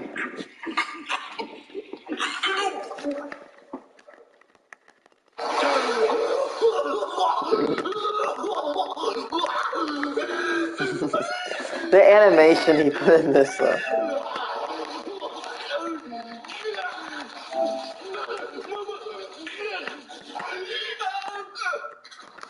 So, how do you like my swimming? So yeah, he swam abysmally, incredibly slow, just about as slow as a human can swim before they sink. After he made the first lap, he started to really struggle. This guy was on the verge of drowning. Officials watched him with eagle eyes as it looked like someone was going to have to jump in to save him. He drifted by the lane rope as if to grab hold of it to save himself, which would disqualify him. But the crowd weren't laughing at Eric. They were cheering. They were completely behind him. Aww. He wanted to give up, but he couldn't let the crowd down. He couldn't let his country down. He couldn't let himself down. Eric Musambani finished the race. His time was 1:52.72. After the ordeal, Musambani was completely exhausted. When he got back to the changing rooms, he fainted. After regaining consciousness, he asked, "What am I doing here?" He slept for the rest of the day. Musambani's time of 1:52.72 put him 71st out of 71 competitors. The 70th place finisher was a whole 50 seconds faster. The last place in the women's event was 33 seconds faster than Musambini. In fact, even some of the 200-meter competitors had faster times than Musambini. He has by far the slowest Olympic time in recorded history. But that didn't really matter. He completed the event through sheer determination. Yeah, at least he tried. It was all about, and the people loved him for it. He became very popular at the Olympic Village and earned the nickname Eric the Eel. But that wasn't the end of Equatorial Guinea's swimming efforts at the 2000 Summer Olympics. No, the eyes of the world turned to Paula Barilla Balopa, who was competing for Equatorial Guinea in the women's 50-meter freestyle. She also clocked the slowest time ever, earning her the nickname Paula the Crawler. This event garnered worldwide attention, and the two became beloved heroes, as brands rushed to offer them promotional work. On their return to Equatorial Guinea, the president announced that they would build pools for the swimmers of the country's future. And so they did. Eric Musambani continued swimming, and by the time the next Olympics rolled around in 2004, he had shaved a full minute off his time, which is quite impressive, but you also have to remember most of the competitors complete this race under a minute. If they shaved a full minute off their times, they would literally complete the race before it even begins. Unfortunately, he was unable to compete in the 2004 Games due to an error with his application form. Lol. Eric the Eel never competed in the Olympic Games again, but in 2012 he was appointed coach of the national swimming squad, so he still makes it to the Olympics. What a great story. It had everything. Humor, emotion, it even had a happy ending. Although, I'm not sure how happy I'd be if my coach for the Olympics was a guy who literally held the slowest time ever. A guy whose nickname is a joke about how he's a crappy swimmer. That'd be like training for boxing and the coach is called Punching Bag Paddy. Well, anyway, if you enjoyed the story, or more specifically my presentation of it, consider subscribing to see more videos from me. And if you're already subscribed, why not buy a membership for access to updates on the channel and the upcoming videos, as well as unique emojis you can use in the comments. Or you could buy a shirt. Simpler to understand, I suppose. And here's something else. Kinship, wait, this is a time when the chimps waged war. Good thing the general gives you a break when you need it.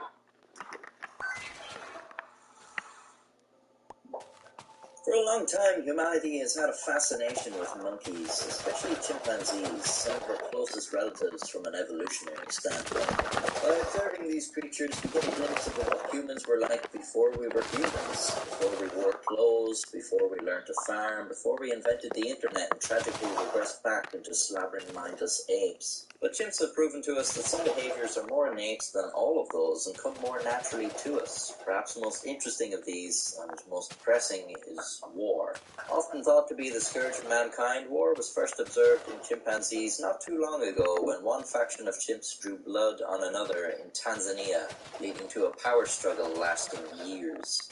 Our story starts in the 1960s when not a lot was actually known about chimpanzee behavior. Primatologist Jane Goodall achieved fame as the world's foremost expert on chimpanzees for her research on a community of chimps in Gombe National Park, Tanzania. She discovered that chimps were much more alike humans than previously thought. In her initial groundbreaking research, Goodall came to recognize behaviors and personalities in the chimps that meant she could tell them apart.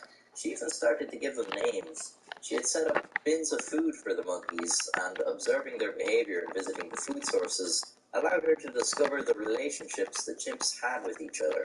Not only would she know how much time certain chimps spent together during the visits, but also what chimps arrived together and in what direction they came from.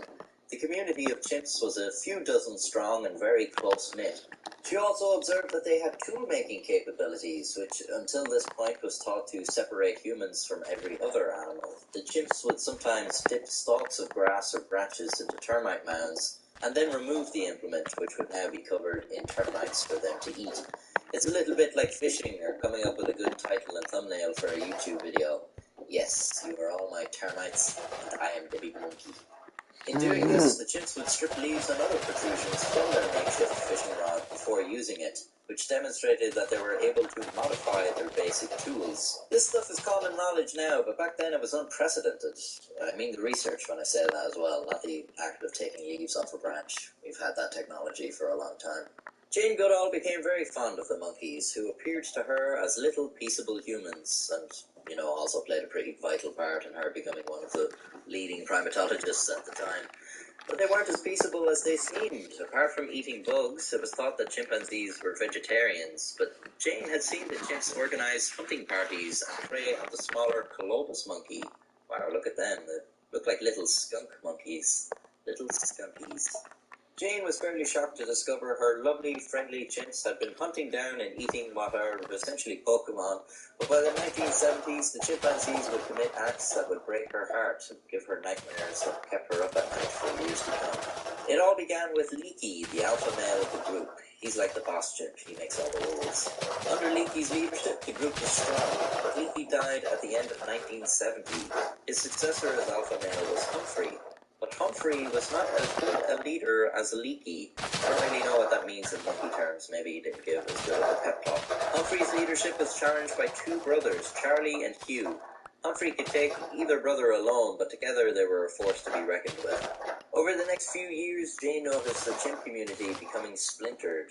At the food bins, they interacted less as a whole group and often came from different directions. By analysing the relationships the chimps had previous to Leaky's death compared to now, Goodall could tell that the chimps were dividing into two factions. those who supported Humphrey, and those that supported Charlie Interesting. and Hugh. It began slowly with the two groups interacting less and less. They wouldn't attend birthday parties of the chimps on the other side. By the end of the year, they weren't even sending Christmas cards. The two groups isolated from each other, splintering the community into two distinct tribes. In the south, the Bahama tribe consisted of 7 adult males, 3 females, and their young. Led by Charlie and Hugh, the other males were Hodie, Dee, Goliath, Sniff, and Willy Wally. Willy Wally. To the north, the Kasakala tribe was led by Humphrey and was made up of 12 females and their young, as well as 8 adult males. Humphrey himself, Mike, Sherry, Everett, Rodolph, Jomeo, Fegan, and Satan. Jesus, Jane really named one of the monkeys Satan. So in one tribe we've got Willy Wally, and in another we have Satan. I wonder who the bad guys are. Jane noticed that after the two tribes had isolated from each other, they would stand off anytime they met and display signs of aggression, before ultimately retreating. They began border patrols where a group of males would line up in contested territory in complete silence, which is unusual for groups of chimps. They were looking for intruders on the border. There was even one chimp who campaigned to build a wall and make the other tribe pay for it. Sorry, too political. The first death of the war occurred in 1974 when a patrol of 6 Kasakala males, Humphrey, Fegan, Jomeo, Sherry, Everett, and Rodolph, descended upon the Kahaman Hodie while he was eating alone. A chase ensued, but Humphrey caught Hodie and threw him to the ground. The chimps began to pound on Hodie and bite him while Humphrey held him down. When he was dead, the Kasakala chimps celebrated loudly. The Kasakala chimps had developed a tactic for their battles. Even though chimps are social creatures and live in groups, they tend to temporarily split from a group so they can eat in peace. The Kasakala tribe used this to their advantage and would assemble a group to come down on a lone Kahaman while he was eating. Over the course of the 4-year war, every Kasakala kill was achieved thusly. Dee from the Kahana tribe was the next to fall. Goodall was struck with the image of Jomeo tearing a strip of flesh from his thigh. Next was leader Hugh. Later in the war, the older chimpanzee Goliath would be ambushed. Goliath was the only chimp who was on somewhat friendly terms with the Kasakala tribe and offered little resistance as the unreciprocating Kasakala chimps beat him. Goodall was struck by the sight of Fegan charging. Surprising how much social, over and over, saying that you know how social these things are. These now vastly apes. outnumbered, the remaining Kahana tribe stood little chance against the Kasakala. The leader Charlie was soon felled, and Willy Wally suddenly disappeared, presumably to the same fate, and was never seen again. Willy Wally. For over a year, Sniff escaped the grasp of the Kasakala tribe and survived by himself. The possibility of Sniff forming an alliance with another tribe seemed likely, but sadly Sniff too was cut down by the Kasakalans in 1978. Jane Goodall's last memory of him was Satan cupping his hands under Sniff's chin to drink the blood welling from a great wound on his face. The Kahama tribe was no more.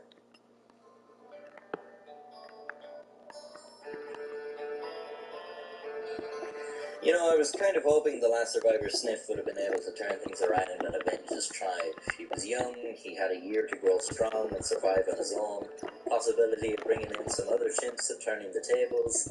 He even has a cool name, like this is straight out of a movie. I was really rooting for him. Sadly, in real life, you rarely get the happy ending. Damn those monkeys. Fuck you, Satan. The Kasakala tribe took over the Kahama territory, but they ran into another much bigger tribe, the Kalandi. They were forced to concede much of their newly gained territory, but after some violent skirmishes, peace soon returned to the land. The war had a lasting effect on Jane Goodall, who had previously seen chimps as a nicer version of humans. Of course, her research on the war was very important. Many in the scientific community did not actually believe it. They accused Jane of applying human characteristics to the monkeys and over-dramatizing events, giving a report that was skewed by human perspective. Some said her feeding bins had bred conflict where previously there was none, but it has since been proven that Jane was correct. Chimpanzees do wage war in their natural state. Before this, it was thought that chimpanzees were as peaceful as bonobos, another close human relative. But hey, maybe we just haven't been keeping as close an eye on the bonobos. Who knows how many Satans dwell in the bonobo ranks? Not that any of this information stops idiots from keeping chimps as pets, probably being brutally mauled and disfigured. And chimps are fucking strong, too, and have a serious bite. Not only do they possess the physical prowess to tear you to pieces, but they're not mindless in their violence either. A dog will just grab onto a leg or whatever it can get. The vanishing of Flight There's 370. nothing more powerful than you. Making your thing happen. Doing business on your terms. Making a difference. Just let me know.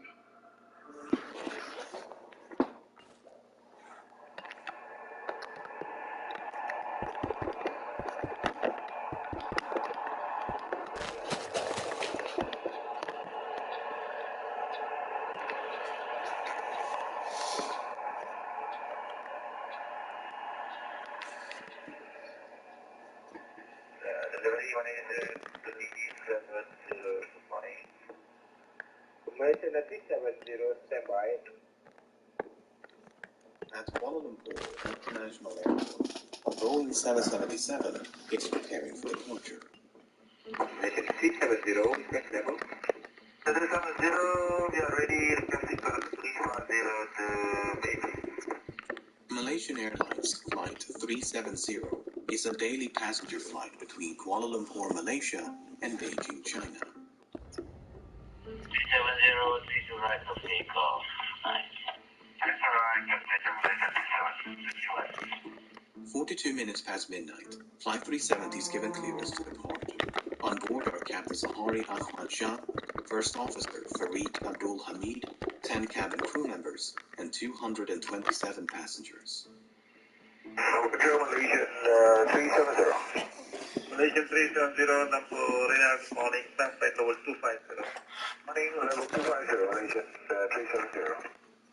Malaysian 370, flight level 350. Level 350, Malaysian 370. Less than an hour into the flight, the plane is cruising over the South China Sea at an altitude of 35,000 feet. The night sky is clear, and the weather is calm. Flight 370 is then instructed to signal air traffic control in Ho Chi Minh, Vietnam, as it is about to enter Vietnamese airspace. The flight controller in Kuala Lumpur says goodnight, with no sign that anything should be amiss. Malaysian 370. Malaysian 370, maintaining level 350. Malaysian 370. Malaysian 370, contact Ho Chi Minh 120.9 right. Good night, Malaysian 370. 1 minute and 43 seconds later, the aircraft suddenly vanished from radar screens at Kuala Lumpur, Ho Chi Minh, and Bangkok.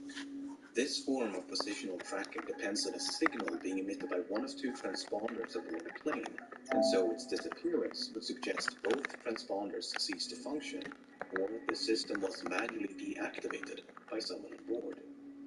All subsequent attempts to contact and ascertain the whereabouts of Flight 370 are unsuccessful. The aircraft has seemingly vanished without a trace. Weird. After missing its scheduled time of arrival in Beijing some 4 hours later, Flight 370 is officially declared missing. And in the wake of that announcement, the most expensive search effort in aviation history is about to commence.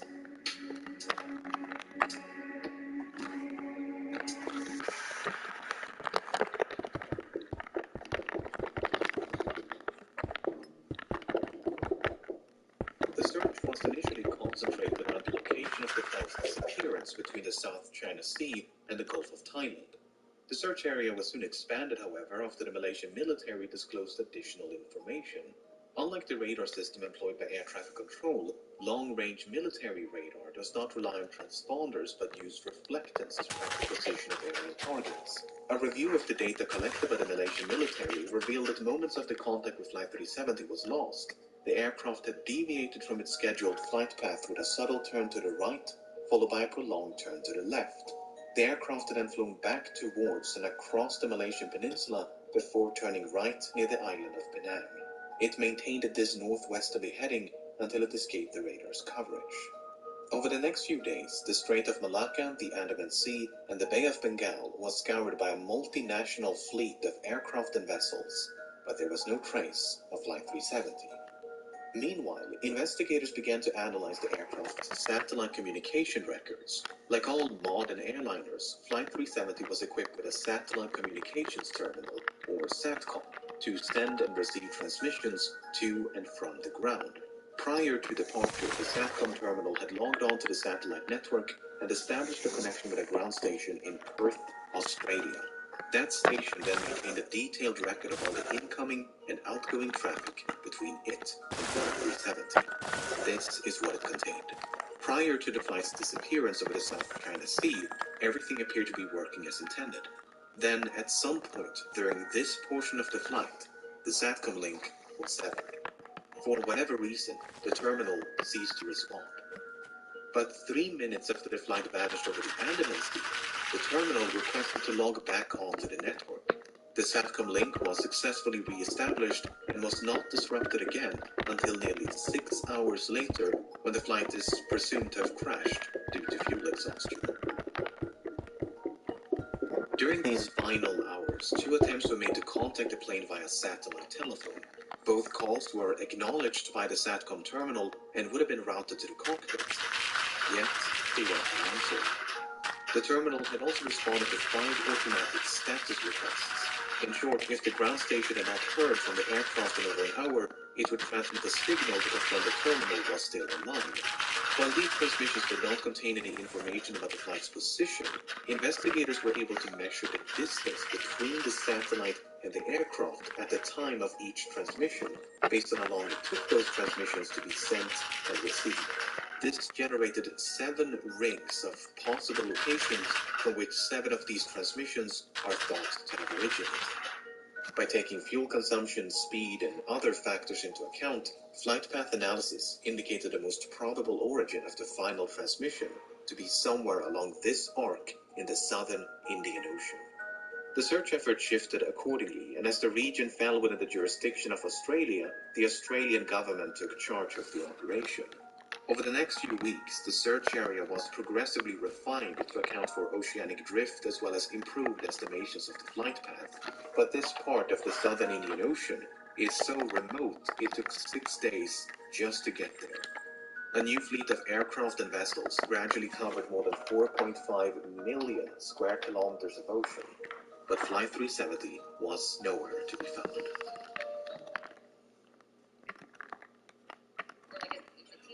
Let's see where this one takes me. Sorry. Experience more than hard-to-get tables. Chase Sapphire was up. Chase, make more was yours. During my last HelloFresh partnership, someone decided it'd be a bright idea to teach me on how to put her paws up on the counter. Now, if the impact with the ocean had been sufficiently forceful, it was possible the resulting sound had been recorded by underwater listening devices known as hydrophones. This possibility was investigated, and 4 hydroacoustic monitoring stations had recorded something.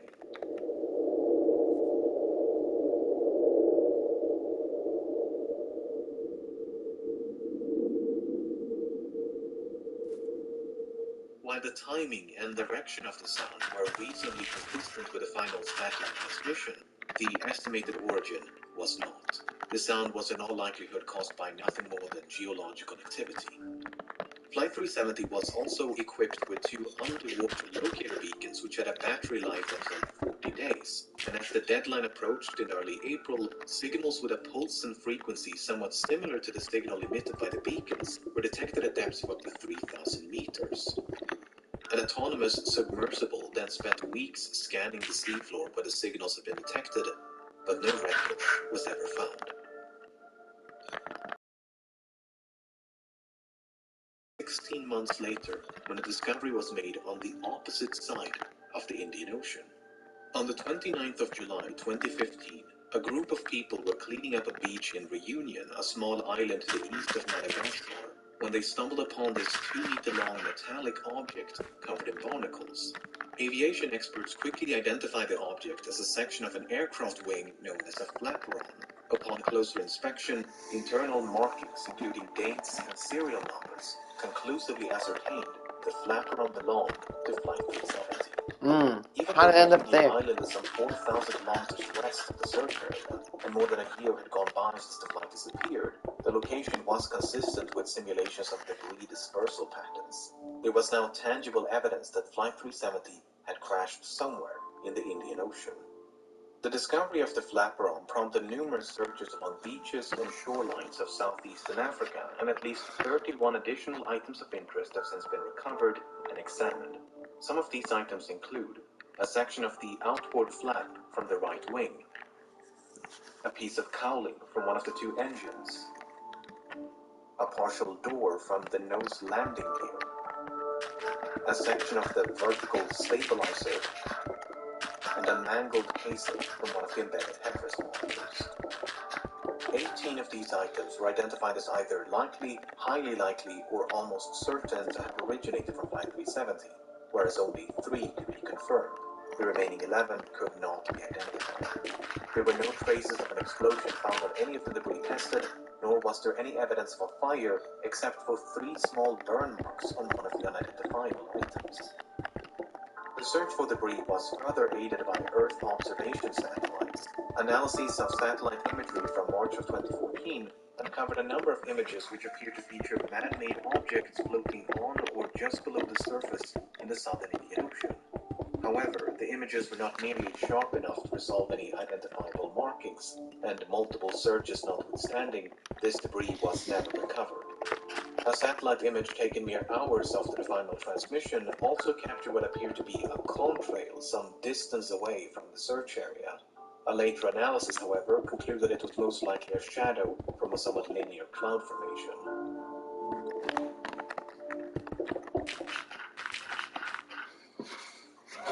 The underwater portion of the search continued for months and eventually years before it was finally suspended in early 2017, by which point some 120,000 square kilometers of seabed had been scrutinized.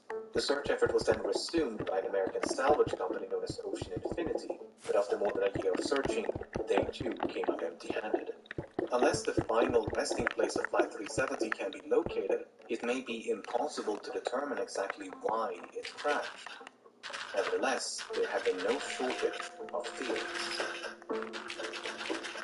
Doesn't make sense. Why would someone just disappear like that? On the day of the disappearance, 2 of the passengers aliens. suspicions they had boarded the flight with stolen passports, which immediately prompted concerns of a hijacking.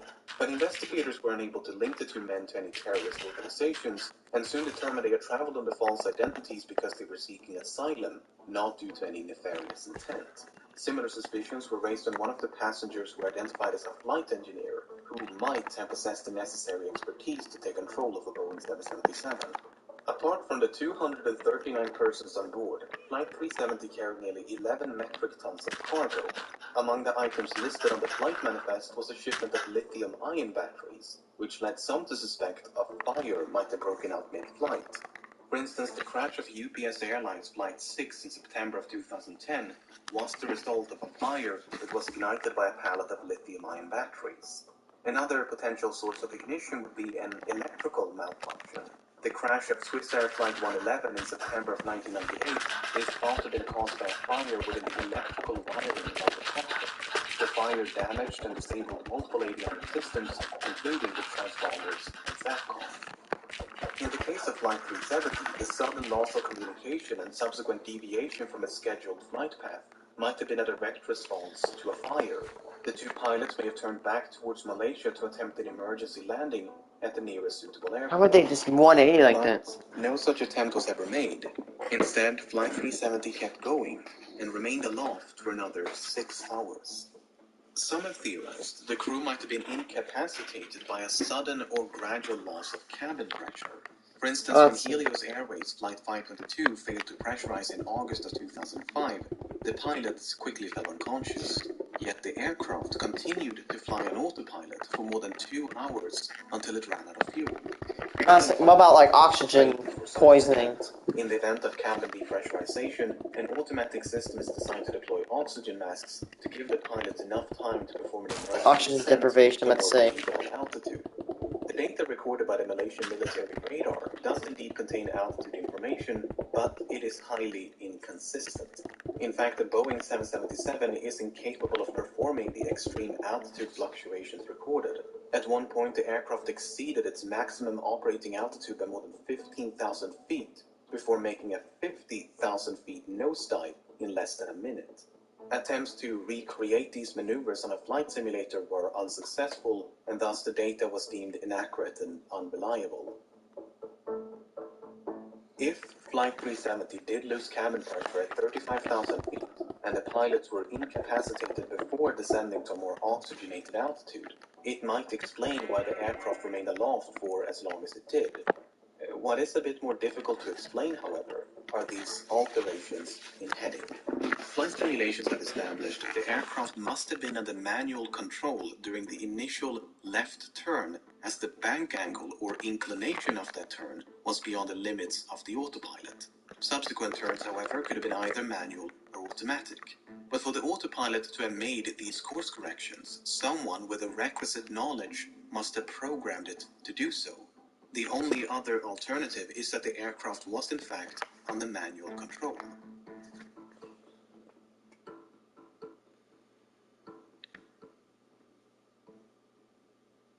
Lowe's knows every pro needs a partner that works as hard as they do. He will.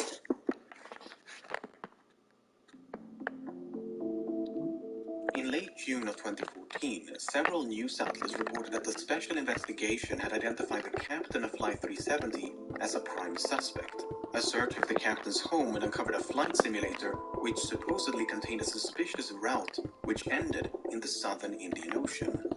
At the time, there was no official acknowledgement that such a route had been discovered, and a lengthy public report issued by the Malaysian government in 2015 made no mention of such a discovery. Then, in 2016, confidential documents pertaining to a forensic examination conducted by the Royal Malaysia Police in May of 2014 was leaked to the media. These documents made it clear that such a route had not only been recovered, but thoroughly examined. Soon thereafter, the Malaysian government confirmed the existence of this simulated flight path, and this is what it looks like. It should come as no surprise that many regard this as damning evidence of premeditation. But according to investigators, it is not quite so evident.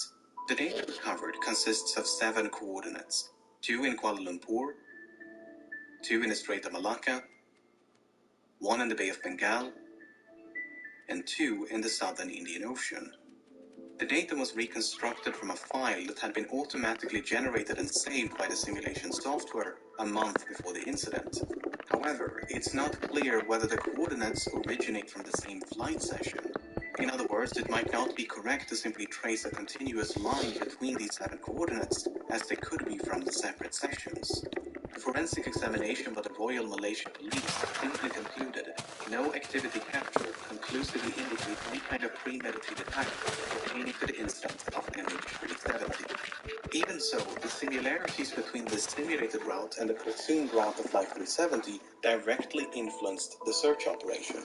Australian investigators considered the possibility of someone deliberately extending the range of the flight by gliding the aircraft off the fuel exhaustion. If so, the plane could have traveled an additional 200 kilometers. Alternatively, the range could have been reduced by a controlled ditching prior to fuel exhaustion. While ultimately deemed unlikely, these 2 scenarios did affect the search effort. If the captain steered Flight 370 off course with the intention of crashing in a remote part of the southern Indian Ocean, his motive is an even greater mystery. Zahari Ahmad Shah was 53 and married with 3 children. He had more than 18,000 hours of flight experience and a spotless track record. Investigators found no evidence of financial issues, and his monthly expenses before the disappearance indicated nothing unusual. He had no history of mental illness, nor had he displayed any recent changes in lifestyle or behavior. He was raised on the island of Penang, which has led some to speculate that flight's second turn to the southwest of Penang was the captain getting a final view of his hometown. Some believe the hijacking could have been politically motivated, as Zaharie was an avid supporter of a democratic opposition leader who was sentenced to 5 years in prison mere hours before Flight 370 took off. Others point to unconfirmed reports of marital issues, but this is contradicted by the official investigation and disputed by family members. The only real inconsistency noted by the final report is that the captain failed to repeat the assigned radio frequency during the last verbal communication. Malaysian 370, complete Ho Chi Minh 120.9. It would have been standard procedure to repeat the assigned frequency as the captain had correctly done a few minutes prior. 70, contact Mount Florida 13269. Whether this omission is indicative of anything but a mistake is anyone's best guess. By all accounts, Captain Zaharie was an affable and well-respected pilot who was passionate about aviation, as evident by the photos and videos he shared on social media. Hi everyone, this is a YouTube video that I made as a community service.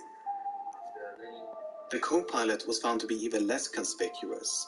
Farik Abdul Hamid was only 27 and due to marry a fellow pilot. He had nearly 3,000 hours of flight experience, although only 39 hours in this type of aircraft. Much like Zaharie, Farik had no financial, mental, or interpersonal issues of note, nor was there any evidence of conflict between the two of them. Some questioned the plausibility of a pilot-instigated hijacking due to the apparent lack of interference by the other pilot.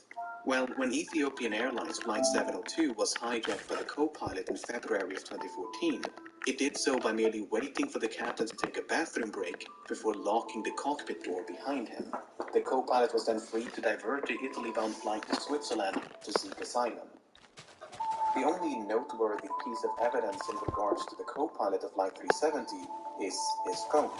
You see, when the confidential documents were leaked, they also confirmed another long-circulated rumor, namely that the cell phone tower had briefly established a connection with an iPhone 5S belonging to the co-pilot as Flight 370 approached the island of Penang.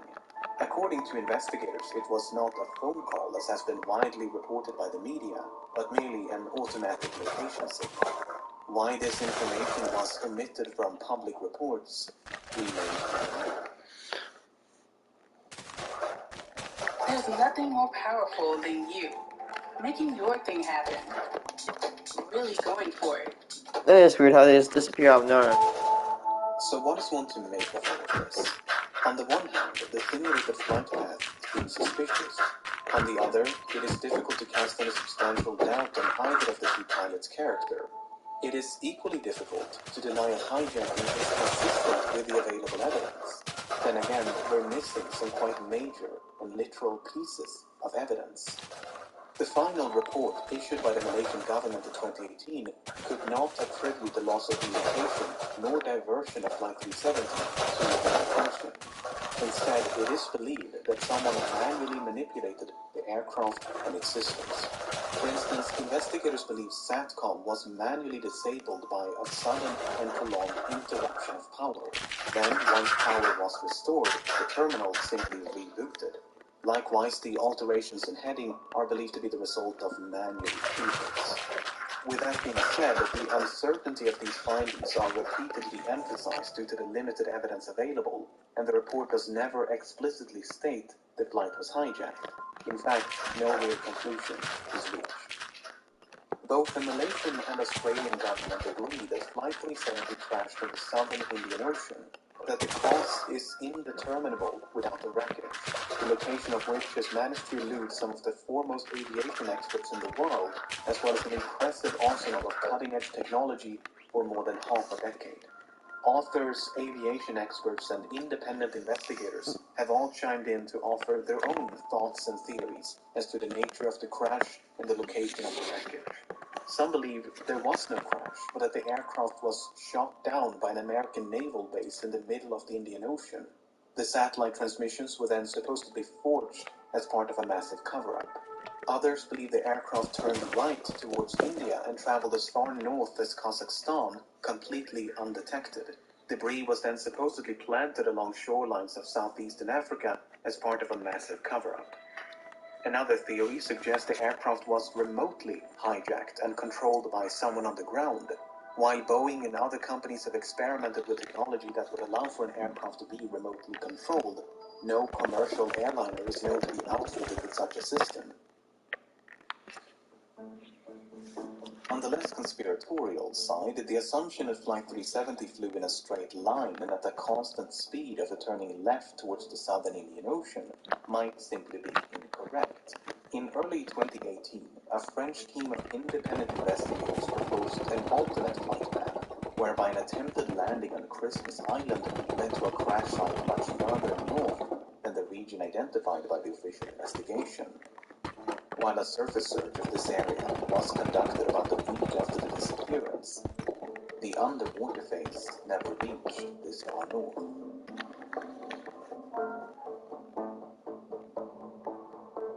As of the making of this video, the search operation has been suspended, but there have been talks of potentially resuming the search. For now, it seems, the vanishing of Flight 370 will remain a mystery. Weird.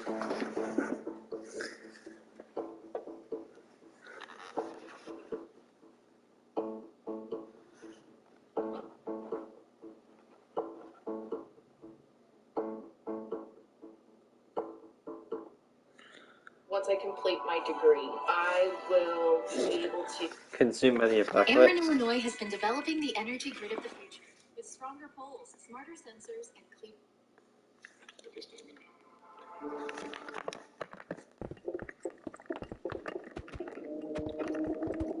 Of all the species that have ever lived, all but a tiny fraction have gone extinct. At some point in the future, the same fate will befall humanity. It may take centuries, it might take eons, but extinction is unavoidable. The future is fraught with uncertainty, and the apocalypse never seems too far away.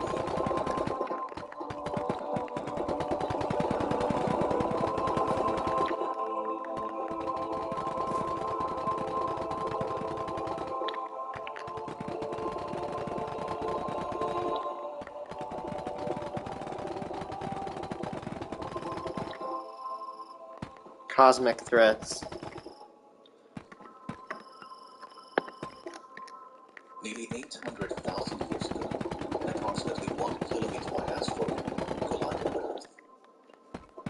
The crater has yet to be located, but fragments from the impact have been found scattered across the eastern hemisphere. An expansive strewn field that covers up to 30% of the planet's surface. How much? Found scattered across the eastern hemisphere. An expansive strewn field that covers up to 30% of the planet's surface. 30%? Our distant ancestors were not only alive to witness this event, but managed to adapt and survive. Impacts of this magnitude occur roughly once every 500,000 to 2 million years. More devastating impacts, like the one that nearly wiped out the dinosaurs, are far less frequent. Possibly striking once every 100 million years. It's a big boy asteroid. Whether a collision of this magnitude is survivable is a matter of debate.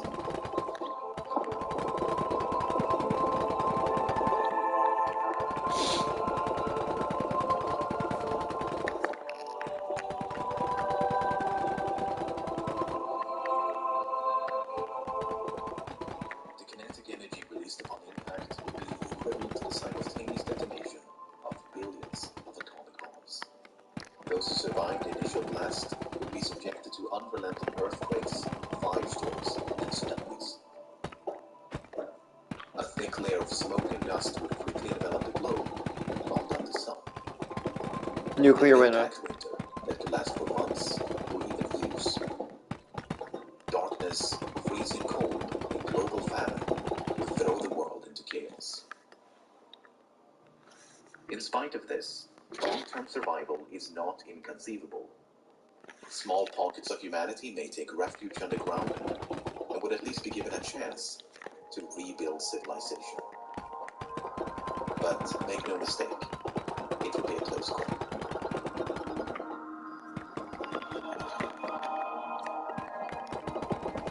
The survivability of an impact also depends on how much time we have to prepare. More than 90% of nearby asteroids and comets larger than 1 kilometer have already been detected. If one of them were on a collision course with Earth, we'd know for decades or even centuries in advance. But this was not always the case. In 1983, a 9-kilometer wide comet was only spotted 2 weeks prior to its closest approach. That's 2 weeks of preparation had it been aiming for Earth. Wow. While things have significantly improved since 1983, space is impossibly vast. In 2019, an asteroid capable of leveling a city was detected a day before it flew 5 times closer to the Earth than the Moon. While the odds of an extinction-level collision are remote, it's not impossible. There is a class of objects known as Damocloids. Damocloids are typified by their highly eccentric orbits and low reflectivity, meaning they periodically pay us a visit and are extremely difficult to detect. We're currently tracking about 200, but there could be hundreds more tumbling through the solar system. Damocloids are, on average, 16 kilometers wide. Dude. If one of them were on a collision course with Earth, there might not be any warning.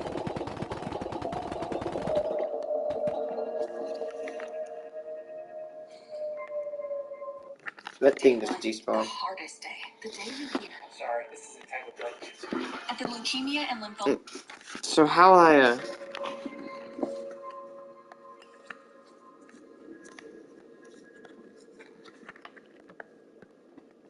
When massive stars die, they explode.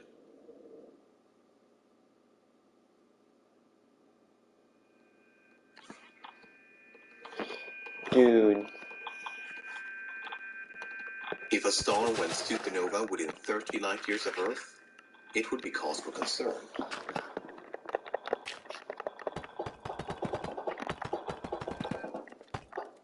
Fortunately, more than 90% of the stars within this bubble have already been discovered, none of which are at risk of exploding anytime soon. But some supernovae can still pose a threat from thousands of light years away.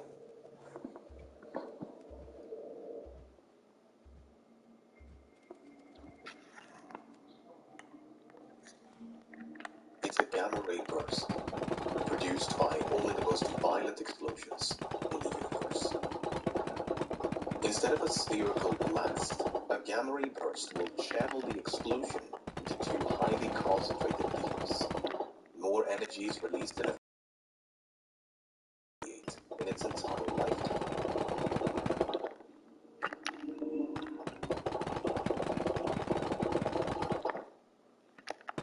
The biological effects of a nearby supernova or gamma-ray burst are poorly understood. We do know that the atmosphere would absorb much of the high-energy radiation, but this may also strip the Earth of its protective layer of ozone. If so, harmful levels of ultraviolet radiation from the sun would penetrate down to the surface. Certain chemical reactions may also darken the sky and induce global cooling, a cosmic winter of sorts. This could last for years and would be lethal to many plants and animals. In fact, a gamma-ray burst might be responsible for a mass extinction that killed roughly 70% of all marine species nearly 500 million years ago. Now, humanity could easily protect itself against ultraviolet sun rays, but living through a mass extinction would not be a pleasant experience. While some authors have painted a far bleaker image, with one hemisphere effectively sterilized by intense radiation, these findings have been contested in recent years. The latest research identifying ozone depletion as the primary threat. Nevertheless, a gamma-ray burst sniping the Earth from across the galaxy is extremely improbable. All of them have have so far been extragalactic in origin, much too distant to pose a threat. While there are a few potential candidates within the Milky Way, none of them appear to be directed at Earth.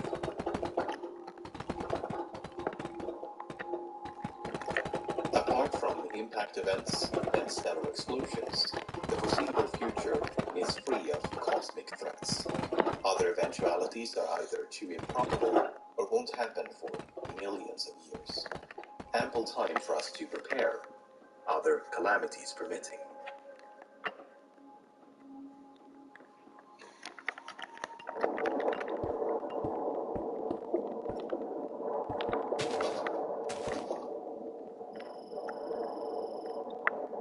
Terrestrial threats. Supervolcano eruptions. Around 74,000 years ago, a large Krakatoa. volcano erupted in Southeast Asia. Noctoba. It is the most powerful volcanic eruption in human history. For up to 2 weeks, it spewed enormous quantities of ash and dust into the atmosphere, enough to block out the sun and potentially cool the planet. A volcanic winter. But there's great uncertainty about the effects of the eruption on both the climate and humanity. It ranges from severe to mild, with the latest research supporting the latter. In either case, this is good news. It means that supervolcanic eruptions pose little to no threat to human existence. After all, if early humans stood a chance, then so should we. But there is something even more destructive than supervolcanic eruptions. It's known as a flood basalt event. The largest one occurred 250 million years ago. An enormous outpouring of molten rock covered a region of Siberia the size of Europe. Dude. And it just so happens to coincide with the deadliest mass extinction in history. The good news is, flood basalt events are both rare and slow. Instead of a singular event, it's a series of eruptions taking place over thousands or even millions of years. As such, even if one began tomorrow, it might just be slow enough for us to adapt and survive.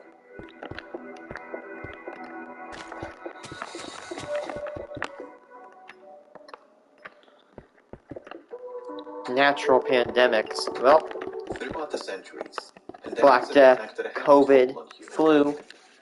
Among the worst was the Black Death. The Black Death, 100% the worst. In a decade, it killed between 25 and 60% of the European population. The total death count is unknown, at least tens of millions. The Colombian exchange of diseases and the Spanish flu claimed the lives of many millions more. Coronavirus. The tragedy of these pandemics and epidemics notwithstanding, they never came close to extinction. None of them killed more than a few percent of the global population. For instance, the Spanish flu infected nearly 1/3 of humanity, yet the vast majority of cases did not result in death. A pathogen that not only infects but also kills every single member of a species is difficult to imagine. In fact, there are very few examples of infectious disease driving a species to extinction. With that being said, it's not inconceivable.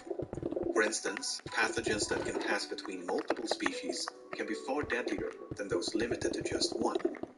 The H5N1 avian influenza, also known as the bird flu, is one such virus. So far, it's transmissible between humans and birds, but it can't sustainably spread among humans. However, laboratory experiments have shown that it may eventually acquire this ability through natural mutations. If so, it could easily become the worst pandemic in human history.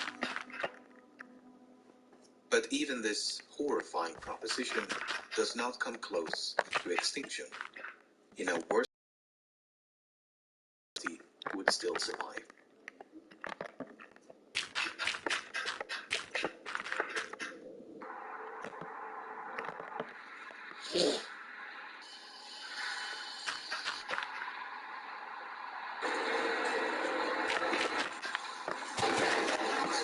Pandemics are complicated, with a topic that's more relevant now than ever before, and cannot possibly be done justice in a few short minutes. But in the narrow context of human extinction, it seems unlikely for nature to stumble upon that perfect storm. Apart from volcanic eruptions and natural pandemics, the Earth has no inherent means of eradicating the human race. No other form of natural calamity is powerful enough to threaten our existence.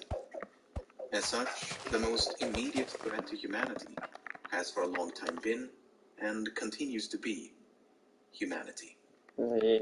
Not wrong there. Mainly nuclear bombs. As long as nuclear bombs exist, in my opinion, they'll never be true peace.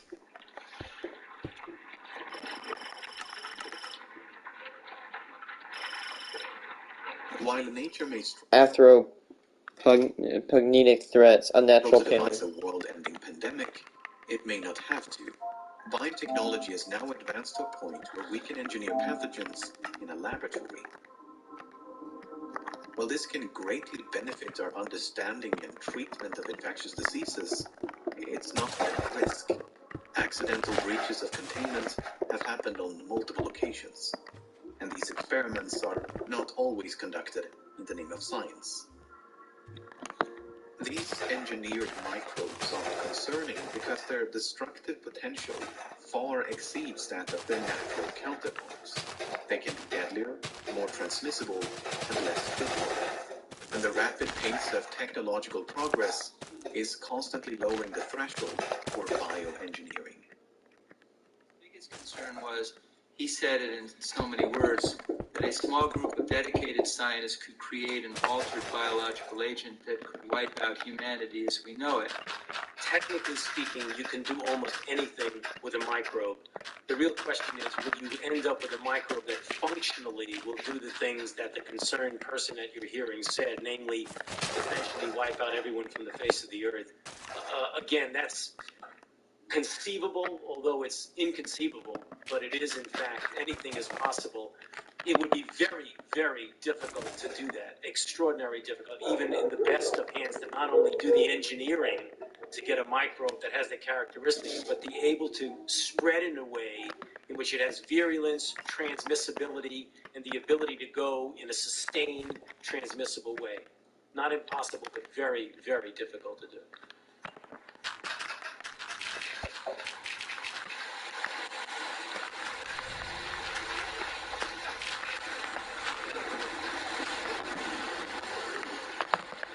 Nuclear holocaust.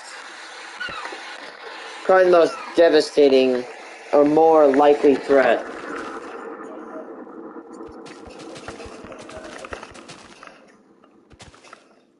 Castle Bravo.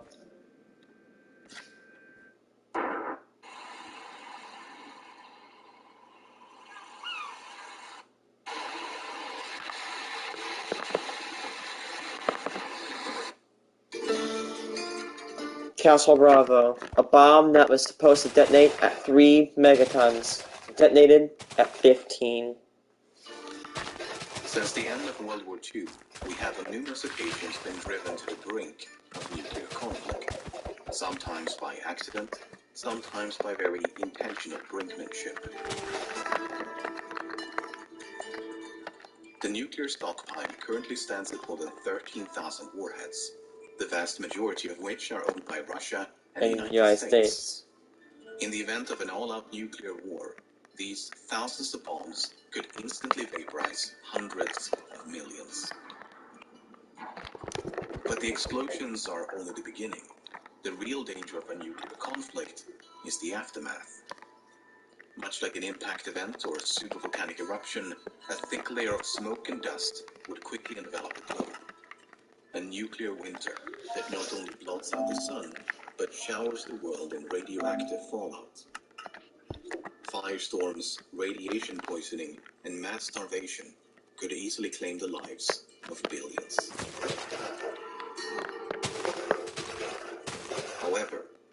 as humanity is not evenly distributed across the planet, some regions will be less affected than others.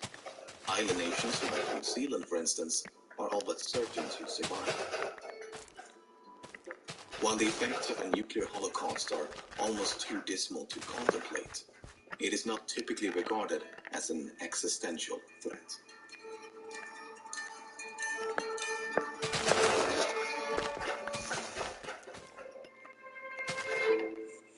Artificial intelligence has had a profound impact on society. From self-driving cars and virtual assistants. What if you can make an AI that develops code automatically and then tries to force or brute force into programs? I'm talking like some freaking like Horizon Zero Dawn, like FAS Scarab hijacking machines type stuff. Like, could you engineer? You could probably get an AI to brute force into a network, and if you could do that, well, that would be bad. Social media algorithms and facial recognition. But some experts are concerned about the future. A future in which intelligent machines become more intelligent than humans. The concern is not so much about evil robots as it is about misalignment. A misaligned intelligence is one that's not properly aligned with human goals and values. A system that becomes dangerous not due to any malicious intent, but due to an oversight in its programming. An unforeseen loophole that allows it to do things it was never intended to do. If such an entity was sufficiently intelligent, it could become unstoppable. Another concern is known as the intelligence explosion. It's a machine that can upgrade itself and thereby increase its own intelligence at an exponential rate. Moments after creating such a system, it could far surpass the combined intelligence of all humans that have ever lived. Such an entity may have little to no regard for human affairs. Not unlike humanity's disregard for species less intelligent than us.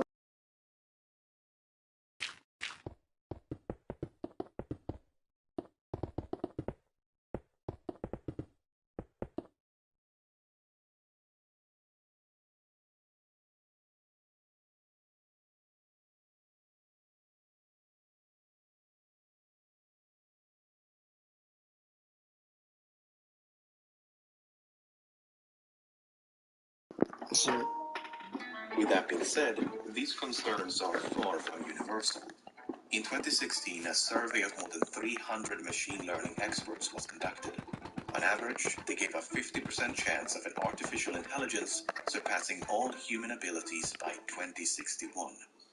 But as you can see from these faded lines in the background, there's tremendous variation between individual respondents. Some think it will happen in a few years. Others believe we're more than a century away. When asked about the impact of this technology, the majority of respondents believed in a positive outcome.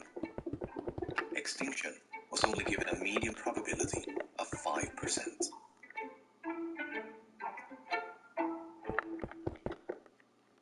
Artificial intelligence is not the only emerging technology with the potential for human extinction. But the problem with assessing the risk is that we have no precedence. We can estimate the likelihood of an asteroid impact by surveying the geologic record and our cosmic neighborhood. But there's no historical context for artificial intelligence or self-replicating nanomachines. Grey goo. Absolutely terrifying freaking apocalypse. I don't care. Nuclear apocalypse, you could probably survive that. Zombie apocalypse, you can also maybe survive that. You don't survive a grey goo effect. You will never, ever survive a grey goo effect. It is the most devastating apocalypse you can imagine. What is the grey goo effect? The grey goo effect is a apocalyptic scenario, where self-replicating nanomachines or machines consume biomass to replicate, and then they make more machines, and then more consumption, more machines, and then it all goes until all biomass is stripped bare. Hey, doesn't that kind of sound familiar to you? Maybe you got down the map. Oh yeah, that's right. That's Horizon Zero Dawn in Horizon Forbidden West's apocalypse. Even though it's fiction, that the Grey Goo is way scarier than any type of apocalypse, in my opinion. It's because, nuclear bombs can be weighed out a fallout shelter, possibly, or zombie effects. You could just form civilization and try to, fend them off, maybe, recoup. You see all zombie movies where they have like little civilizations and they recoup, but there's no surviving a Grey Goo effect because it consumes the plants that makes oxygen, and then the atmosphere becomes toxic, and a whole lot of other things. And then the robots, they don't stop until every single piece of biomass is just consumed. And that is why they are scary. When the first nuclear device was detonated in 1945, there was a genuine concern that it would ignite the atmosphere and incinerate all life on the planet. In fact, one of the observers was so taken aback by the enormity I am of the become death, destroyer of worlds. that for a brief moment, that's precisely what he thought had happened.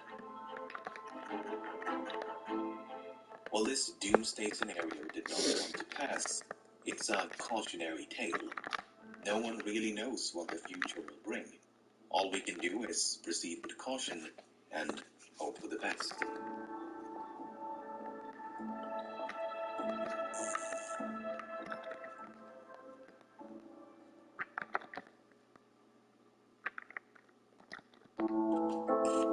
Environmental Over the past few decline. decades, species across the plant and animal kingdoms have been disappearing at an alarming pace. Some 10 billion trees are cleared every single year, while animal populations are rapidly declining.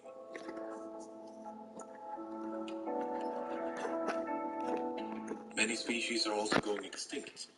The global rate of extinction is now tens or even hundreds of times greater than before humans got to the planet. And it's accelerating. Upwards of 1 million species are now threatened with extinction. At the core of this immense loss of biodiversity is overconsumption driven by overpopulation. Humanity is now depleting 3/4 as many resources as the Earth can naturally replenish, meaning we will soon need a second Earth just to break even. From deforestation and defaunation to pollution and climate change, no shocking graph nor depressing slideshow can fully convey the totality of our destruction. Our relationship with nature is so utterly broken that many fear we are now heading for extinction. That this unraveling of nature will be mankind's undoing. While some of the most comprehensive assessments to date do indeed paint a truly dystopian image of the future, none of them forecast total annihilation of the human race. We may turn the planet into a living hell, but a livable hell it would seem. However, some scientists argue that these assessments are severely underestimating the gravity of this crisis, that the sheer magnitude of our destruction is difficult to grasp for even well-informed experts. Some have also voiced their concerns about potential tipping points, a threshold that, once exceeded, may trigger an irreversible decline of ecosystems around the world, a global ecological collapse from which recovery becomes virtually impossible. But it's not all doom and gloom. While the rate of deforestation is alarmingly high, it has been slowing down over the past 3 decades. While the transition has been infuriatingly slow, more and more countries are phasing out fossil fuels in favor of renewable energy sources. So in no way should human extinction, which is the most extreme outcome, be regarded as inevitable. Climate change mitigation and nature conservation efforts are all but certain to prevent that from happening. But at the same time, that's how low we've set the bar.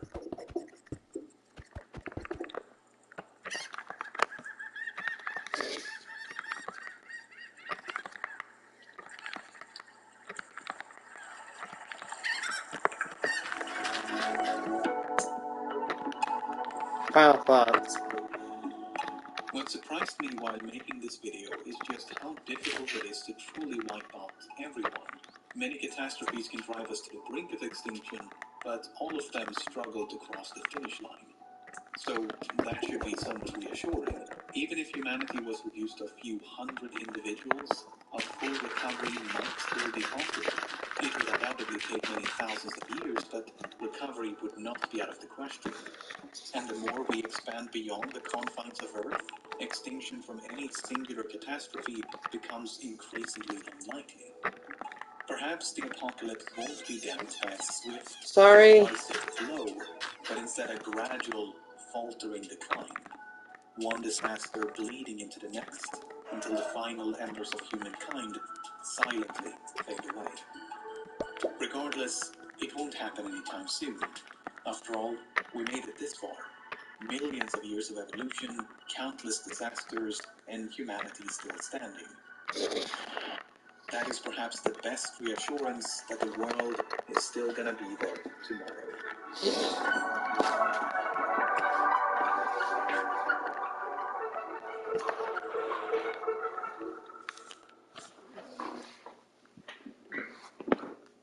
Grazed by the apocalypse?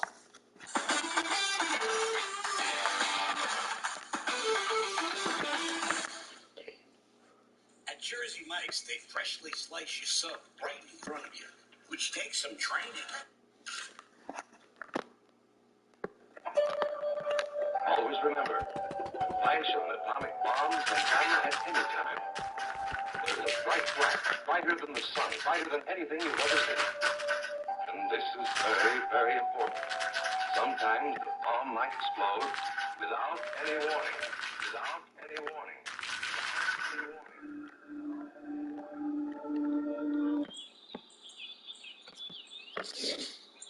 On these African plains some 60,000 years ago, our ancestors began migrating north.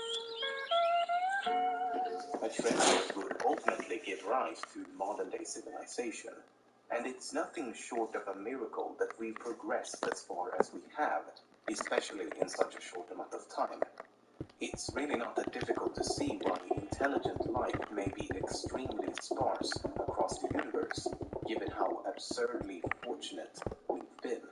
So many things could have gone wrong along the way, and so many times it almost did.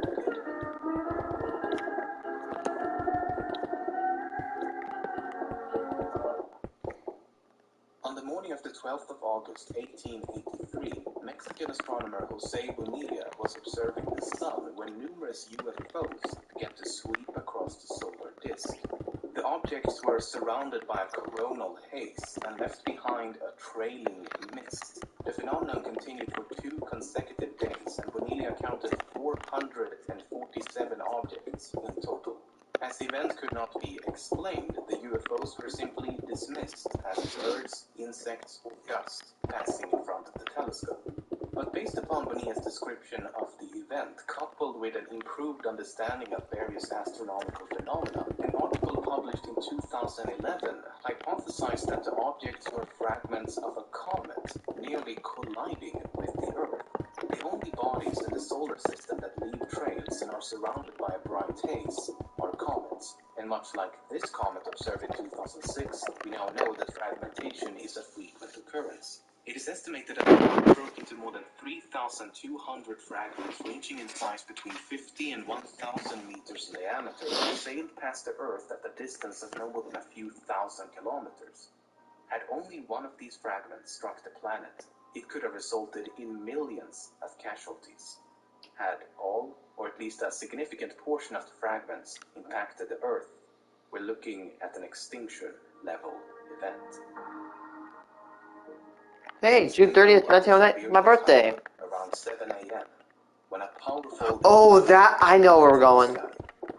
An eyewitness 65 kilometers away from Like 100 megaton blast from the asteroid.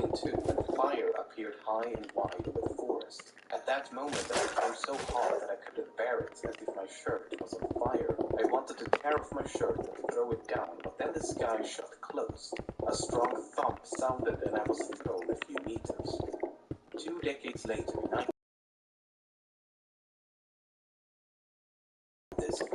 I don't know its name, but I remember this. 1,000 square kilometers of forest, some 80 million trees in total, have been completely flattened by the event. The broad consensus is that an asteroid or comet less than 200 meters wide exploded a few kilometers above ground and produced a fireball, as demonstrated in this simulation. Transposed over New York City, its destructive power becomes a lot more apparent. This one's a little bit harder to say. The one that over Tunguska, the one that was slightly larger, had that happened over a city, let's say New York City, we would have 7 million casualties. Or at least, whatever the population of New York City is, they would be gone.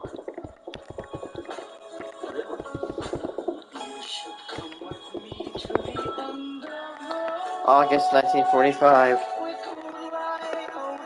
Hiroshima. While the two bombs dropped on Japan marked a dramatic end to the war, they also marked the beginning of an entirely new kind of fear. The Cold War. Nuclear threat. By incompetence. Humans are fallible. We make mistakes. And knowing this, coupled with the realization that one mistake could result in apocalyptic levels of destruction, the likes of which had so far been reserved by nature, this new kind of fear was undeniably justified. In early October of 1960, a new early warning system on Greenland had just become operational. In the event that the Soviet Union should launch an attack against the United States, a level 5 warning would be sent to the command center located in Colorado. On October the 5th, the number on the display suddenly changed from 0 to 1, indicating that a low-risk unidentified object had been detected. A bit strange, but no immediate cause for alarm.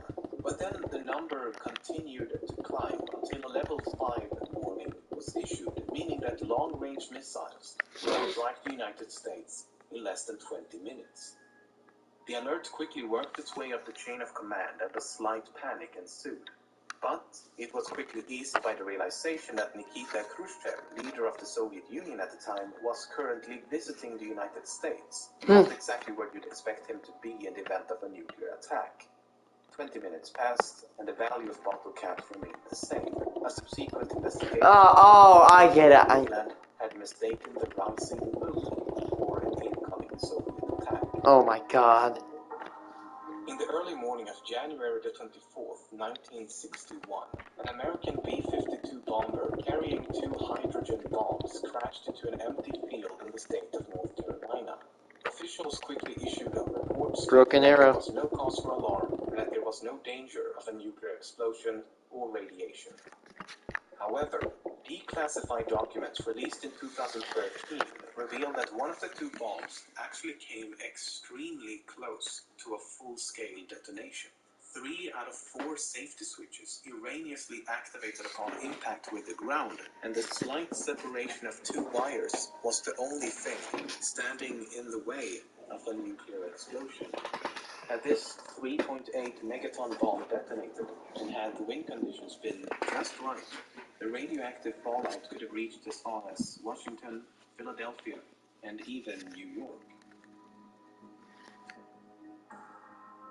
In the early 1960s, tensions between the US and the Soviet Union strained to the breaking point and culminated in a situation known as the Cuban Missile Crisis. It is perhaps the closest... They got dropped depth charges, and literally 2 out of the 3 people said let's nuke, and 1 person said nope.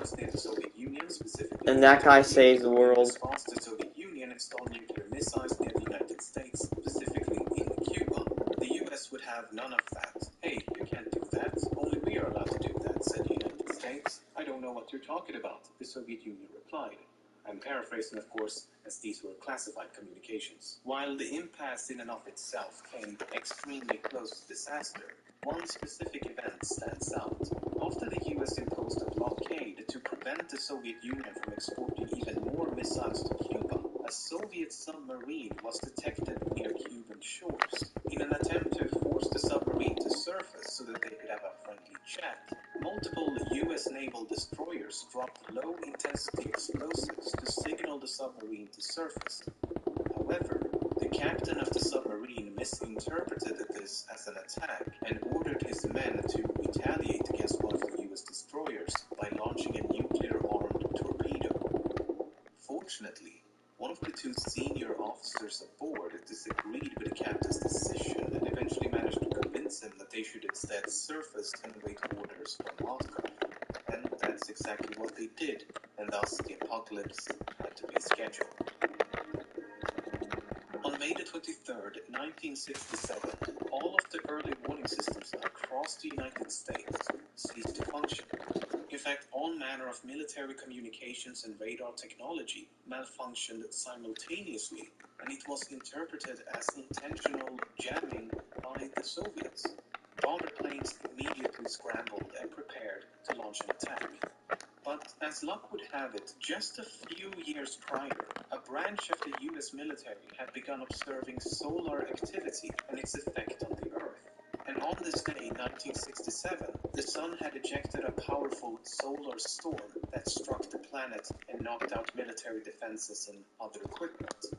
Had a project for something as unrelated as studying the sun been delayed for just a few years, no one could have explained this nationwide interference in time to prevent World War III.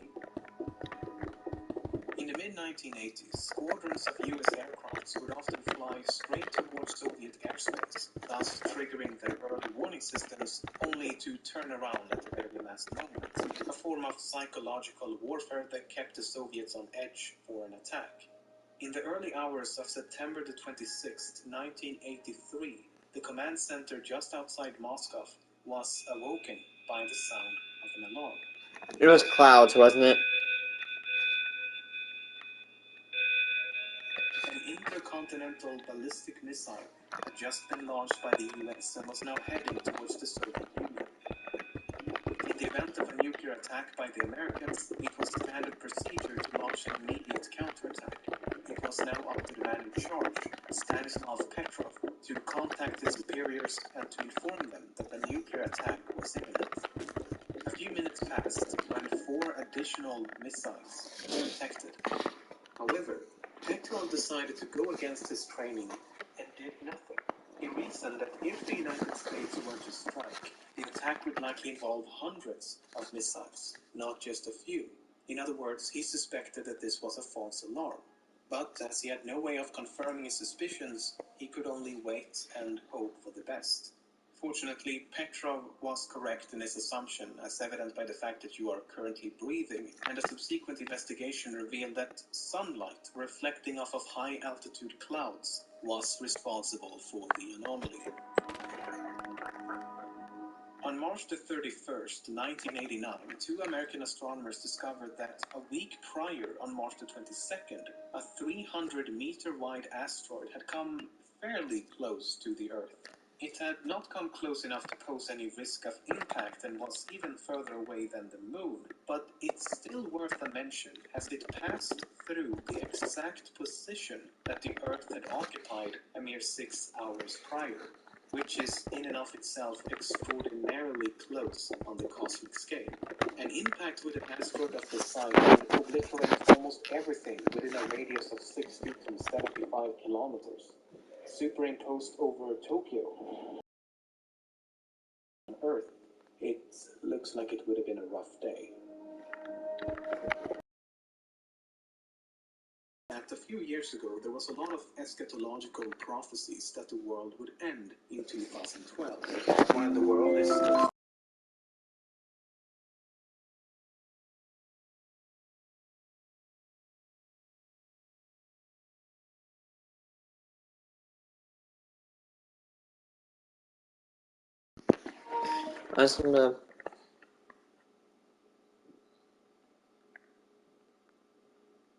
I'm gonna build some roads right here. Maybe right down here. But yeah. I'm planning on I don't know if I'm gonna make this like the rich neighborhood anymore. I might just make it like a normal one. I'm gonna make that one like a few like apartments, almost like that, but like different. But yeah. It's actually really coming together, because remember, once I can make roads, and I can kind of vision it out, then that's when things start to really unfold. Let it go.